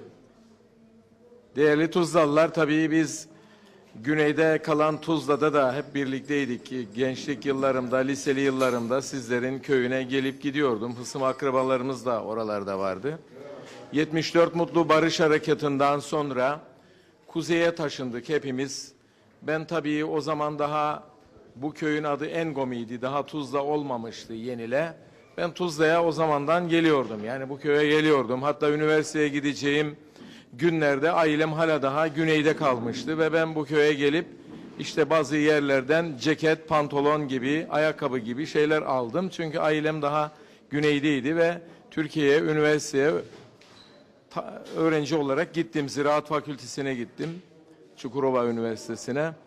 Dolayısıyla 700 nüfuslu o zamanki Tuzla köyü, eski ismiyle Engomi dediğimiz bu köy, bugün 7000 nüfusa sahip. Yani Tuzla sınırları düşünün 10 misli daha fazla arttı. Dolayısıyla 10 misli daha fazla arttıysa elbette bir takım sıkıntılar, sorunlar da beraberinde gelecektir. Gelmeyecektir diye bir şey yok. Bu sıkıntıları dile getirirken hepinize de hak verdim. Hepiniz de doğru biçimde bir takım teşhisleriniz vardır. İsabetli görüşleriniz vardır. Ama unutmayalım, belediyemiz de, hükümetimiz de, devletimiz de, gelmiş geçmiş hükümetler mutlaka bu sorunları çözmek için gayret sarf ediyorlar. Bazı sorunlar çok uzadı ve çözülmedi. Örneğin köyde 7 tane hayvancılık yapan kişi vardır. Bu 7 tane hayvancıya yer vermek çok zor olmasa gerekti diye düşünüyorum. Aynı şekilde çevre kirliliği yaratan sivrisinekler olayı vardır. Genç kızımızın ifade ettiği işte burada yağmurdan, sıcaktan korunmak için otobüs durak yeri yapılması gibi. Bunlar bazı şeyler var ki çok kolay da yapılabilir. Bazı şeyler de zamana yaymak gerekir. Ama unutmayalım, bu Kıbrıs meselesi de fevkalade önemlidir. Rumlar Maraş dediği bölge bugün Tuzla'da içine giriyor. Yeni Mor Menekşe de içine giriyor. Yeni Boğaziçi de içine giriyor. Mutluyaka'da giriyor ve Tuzla'da diyor. Anastasiadis diyor ki bizim için Maraş, Salamis bölgesi ve Yeni Boğaziçi ve bu saydığım 4 köy Tuzla, Mutluyaka, Sant Barnabas Kilisesi bizim için önemlidir. Bu bölgeyi de bize verirseniz bu köy burası Maraş olur. Maraş'ı bize iade etmiş olursunuz. Dolayısıyla bugün varılan gelinen noktada artık Sayın Mustafa Akıncı da anladığım kadarıyla pes etti ama yine de barıştan umudunu kesmeyerek biz federal çözüm arayışlarına masayı da terk etmiyoruz gibi ifadelerde bulundu. Dün 1 Mayıs'tı. Bütün emekçilerin, işçilerin, herkesin bayramını kutluyorum. Üniversite görevlisi arkadaşım tabii Yiğit Bulut'un söylediği sözleri ifade etti ve vilayet olmaya hayır dedi. Elbette Yiğit Bulut bunu ifade ederken yanlış ifade etti ve Yiğit Bulut bunu söylerken Kıbrıs meselesini de bilmiyordu.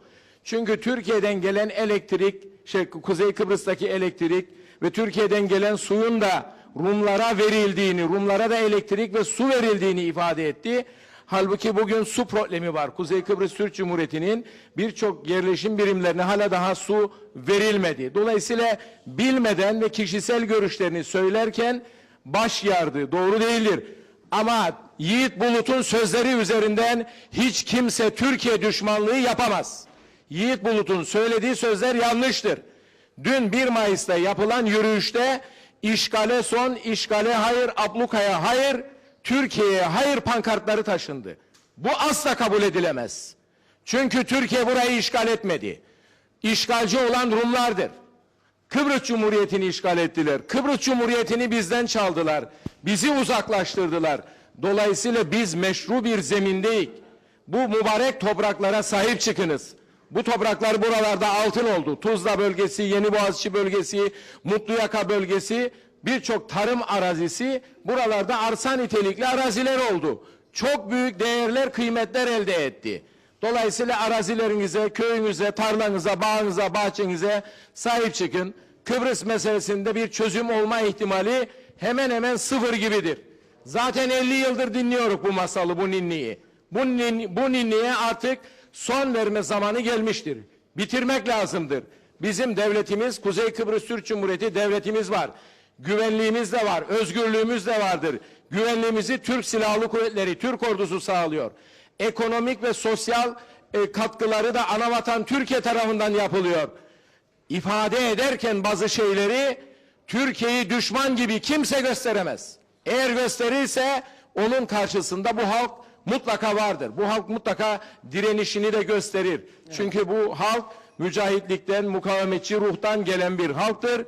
Sabrediyorsa bu halk bu tür davranışlara demokrasiye olan inancındandır. Ama gözümüz gibi koruyalım. Türkiye'yi gözümüz gibi koruyalım.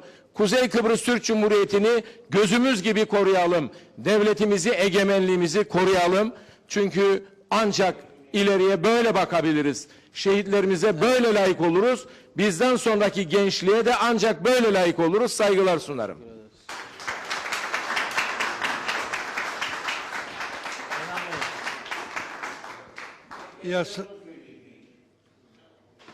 Ben şu anda televizyonun başında bizleri izleyen sevgili seyircilere sağlıklı, mutlu bir yaşam diliyorum. Diyalog TV'nin 42 yıldır süre gelen plansız, programsız yaşam merkezinin Kuzey Kıbrıs Türk Cumhuriyeti'nde dillendirilmesi konusunda göstermiş olduğu bu program dizisine dolayı yürekten teşekkür ediyorum. Şimdi baktığımız zaman bugünkü yapılan şikayetler pek de yabancı değil. Süt paralarının uzun süre ödenmediği, tarıma destek verilmediği, plansız programsız 800 nüfusu olan Tuzla'nın bugün 5000'lere nüfusa ulaşırken yıllardan süre gelen dost ahbap ilişkisiyle hatta devletin de kendi yapmış olduğu hatalarla Tuzla'nın girişinde yapılan imarlaşmaya asla ve asla izin verilmemesi gereken bir altyapıya sahip. Tuzla'nın ilk girişi neredeyse bir bataklığın üzerine kurulmuştur. Bunları kimse gündeme getirmiyor. Gelmiş geçmiş plansız programsız yaşantının nüfus çoğaldıkça problemlerin de çoğaldığı, arz ve taleplerin dengesinin uçurumlar yarattığı maalesef acı bir gerçektir. Bir yandan gençliğe bakıyoruz. Spor sahasının olmamasından dolayı şikayet ediyor. Bir yandan anavatan Türkiye'nin burada kurmaya çalıştığı, dünyada ilk defa bir şubesinin açmakla yükümlü olduğu koordinasyon ofisine belirli gençlerimiz bilinçli şekilde hayır demiştir. Biraz önce Zorlu kardeşimizin o şarkıyı söylemeye çalışanların Türkiye düşmanlığını koordinasyon merkezine biz yönetilmeyeceğiz diyerek mali katkıyı ihtiyaç duyulması halinde gençliğin spor yapabileceği, daha sağlıklı bet ofislerinden kurtulabileceği, tüm insanlarımızın sağlıklı yaşam merkezlerinin oluşabileceği bir koordinasyon ofisinin kontrolü Türkiye'den gelen doğrudur müdürler tarafından yapılacaktı. Yatırımlar kontrollü bir şekilde hayat bulması için nelerin hangi projenin nasıl yapıldığını kontrol etmesin bir kurulması gereken tamamen katkı, tamamen mali katkı o koordinasyon tarafından projelere sonuçlanması için takip edilecek bir oluşumdu. Ama maalesef gençliğimizin bugünkü ihtiyaçları olan spor aktivitesini hayata geçirebilecek, kahve köşelerden kurtarabilecek aktiviteleri hayata geçirerek bir koordinasyon ofisinin hayata geçmesini maalesef bugün şikayet eden, buradaki gençliğe söylemiyorum ama siyasi ihtiraslar uğruna gençliği yollarda yürüterek Sayın Cumhurbaşkanı da bir takım anayasal eksikler olduğu için meclise geri çevirmiştir. İnşallah hükümet o geri dönen koordinasyon ofis yasasını bir an önce hayata geçirir. Sadece bu mu? Hükümet bu konuda ciddi anlamda her konuda hantal olmaktadır. Üreticinin bu kadar ses çıkarmasına rağmen üreticinin ürettiğini kendi ülkemizde tüketecek modellerin siyasi çıkarlar yerine üreten insanların ayakta durması, Kuzey Kıbrıs Türk Cumhuriyeti'nde yaşayan insanların dışa bağımlı beslenmesi tehlikesini düşündüğümüz zaman bu ülkedeki üreticilerin sıkıntılarını ciddi anlamda masaya yatırıp her 2-3 ayda bu üreten insanın süt parasını ödemesini şikayet etmesi dünyanın en büyük ayıplardan bir tanesidir. Ben Tarım Bakanlığı döneminde hatırlarım, 87 günde ödenmeyen süt parası 96-98 dönemde 16 gün dahi olmamıştır. 15 gün içerisine indirilmiştir. Bu ülkede parasız, bu ülkede parayla yapılmayacak çok şeyler vardır. Yeter ki üreticinin çekmiş olduğu sıkıntıları, yeter ki bu ülkenin imkanlarını ortak payda paylaşarak her kesimleri, biraz önce bir arkadaşımız devlet memurunun çiftçiye, üreten insana icarlama durumunda olduğu arazileri devlet memuruna vermesi, yine bir arkadaşımızın gerçek anlamda balıkçılık yapan, yani çocuğunun sütünü, çocuğunun mamasını balıkçılıkla kazanmaya çalışan insana mazot desteği verilmezken, birçok kamuda çalışan insanımız eşinin adına tekne balıkçı kaydıyla mazot desteğini haksız yere almaktadırlar. Bu konular yıllardan beri gündemdedir ama siyasi iradeler bunlara kulak tıkanmaktadır. Niye? Seçimlerde ben onların mazot desteğini kesersem onlar bana oy vermeyecek diye böyle bir kara düşünce içerisindeler. Ben bu duygularla konuşacak çok şey vardır. İnşallah bundan sonra saat 8 ve 23 arasında mı canlı yayın yapılır? Daha fazla dertleşiriz, daha fazla konuşuruz. İnşallah mecliste tüm siyasi partilerimiz, A partisi, B partisi yok. Bu ülke hepimizin ülkesi. UBP'siyle, DP'siyle, CTP'siyle, TDP'siyle.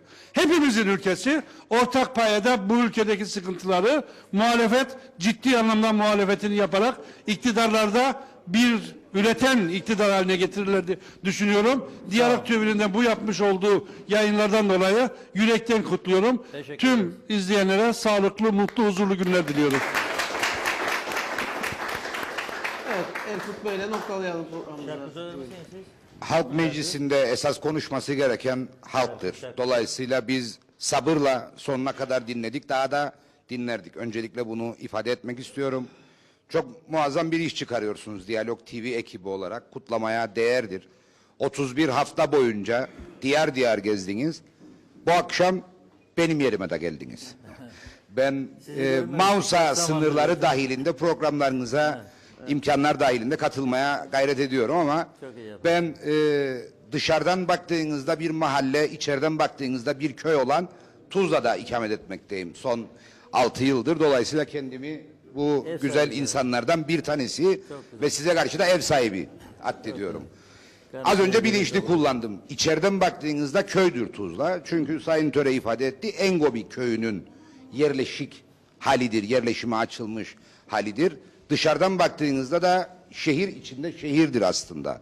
Tuzla, Mausa'nın en fazla nüfusa sahip mahallelerinden bir tanesidir. İşte bu arada kalmıştık. Tuzla'nın yaşadığı sorunların örneğin Mausa'nın diğer mahallelerinden biraz daha farklı olmasına yol açıyor. Çünkü hem köylerde yaşanan sıkıntılar Tuzla'da yaşanmaktadır hem de şehrin sorunları Tuzla'da yaşanmaktadır. Örneğin hayvancılıkla ilgili hayvancılık bölgesinin organize edilememiş olmasının bir sorunu elbette, sebebi elbette kötü yönetimdir ama bir diğer sebep de Tuzla'nın antik Engomi kenti üzerine kurulu olması hasebiyle görünür ve görünmez pek çok noktasının sit alanı olmasından dolayıdır. Bu köy Tuzla'nın köy karakteriyle birlikte gelişmesini maalesef sınırlandırmıştır. Hem imara açılması bakımından hem tarımsal faaliyetlerin o arazilerde sürdürülmesi bakımından kısıtlayıcı bir faktör olmuştur. Öte yandan ülkede maalesef yıllardır birinci derecede ele alınmış olması gereken bir konu es geçilmiş ve toprak koruma yasası çıkarılmamıştır. Bu nedenle bir köy olarak yerleşime açılmış olan ve tarımsal nitelikli arazi olarak tahsisi yapılmış olan pek çok nitelikli tarım arazisi maalesef yerleşim bölgesi haline dönüşmüştür. Ve şehir içinde bir şehre dönüşmesinin temel sebebi de aslında nitelikli tarımsal arazilerin arsaya dönüştürülmüş olmasından kaynaklanmaktadır. Mausa'nın gelişmeye açık ilk bölgesiydi. Bu bölge bir miktar kalabalık hale gelince ki Mausa'nın diğer noktalarına göre kıyasladığınızda planlı gelişen bir yerleşim noktasıydı. En azından yatay gelişen bir bölge olarak daha iyi planlanmış olsa çok daha rahat bir yerleşim noktasıydı. Şimdi Tuzla'dan sonra Mutluyaka, Mausa'nın bir başka genişleme bölgesi oldu ve yine yatay gelişmektedir. Halbuki Mausa'da bir imar planı olmuş olsaydı hem toprak koruma esaslarına uygun olarak hem de gerçekçi şehircilik, şehir planlama esaslarına uygun olarak bu bölgelerin kullanılması, yerleşime açılması, standartlarının yükselmesi ama bu arada tarımsal arazilerin de korunması mümkün olabilirdi. Yaşanan pek çok sıkıntının özünde, dile gelen pek çok sorunun özünde iyi yönetememe halimiz vardır. Bu kronik bir haldir. Kıbrıslı Türkler 1974 yılından itibaren devlet yönetme deneyimini kazanarak bugünlere ulaştılar. Ancak bu deneyimler maalesef olumlu sonuçlar vermedi. Çünkü hiçbir zaman gerçek anlamda yönetme istekliliği söz konusu olmadı. İstekliliğin olduğu noktada da irade söz konusu olamadı. Neden? Çünkü Türkiye'yi biz hep yanı başımızda hissettik ve Türkiye'nin yanı başımızdaki hali zaman zaman siz bırakınız biz buradayız diyerek, zaman zaman da siz kendiniz yönetmelisiniz ama biz o kaynaklardan yoksun kalarak doğru şekillenmedi. Üstüne üstlük bir de küçük toplum olmanın getirdiği dezavantajlar eklendiği zaman tanıdıklara özel muamele, partizanlık uygulamaları günün sonunda adil olmayan bir düzenin bu ülkede kurulmasına maalesef yol açtı. Ve küçük toplumun bir başka nükseden hastalığı veya tezahür eden durumu popülizmdir. Örneğin kimsenin huzurunu kaçırmayalım, bir sonraki seçimde bize bulunsun duyguları maalesef doğru yönetmeye engel oldu. Örneğin Sayın Kenan Akın az önce belli başlı radikal kararların alınmasıyla ülkede ancak bir sistemin kurulabileceğinden söz etti. Benim çok kısa süren bakanlık dönemimde örneğin atmış olduğum bir adım vardı. 4 tona kadar desteklenen süt üretiminde optimum işletme büyüklüğünün temin edilmesi amacıyla bu destek miktarını ben 1 ton 600 kiloya gerilettim. Dolayısıyla yaptığımız neydi? Tabana yayılacak bir destekleme sisteminin ortalama büyüklükte işletmelerin oluşturulması, dolayısıyla artık ortalamanın üzerindeki işletme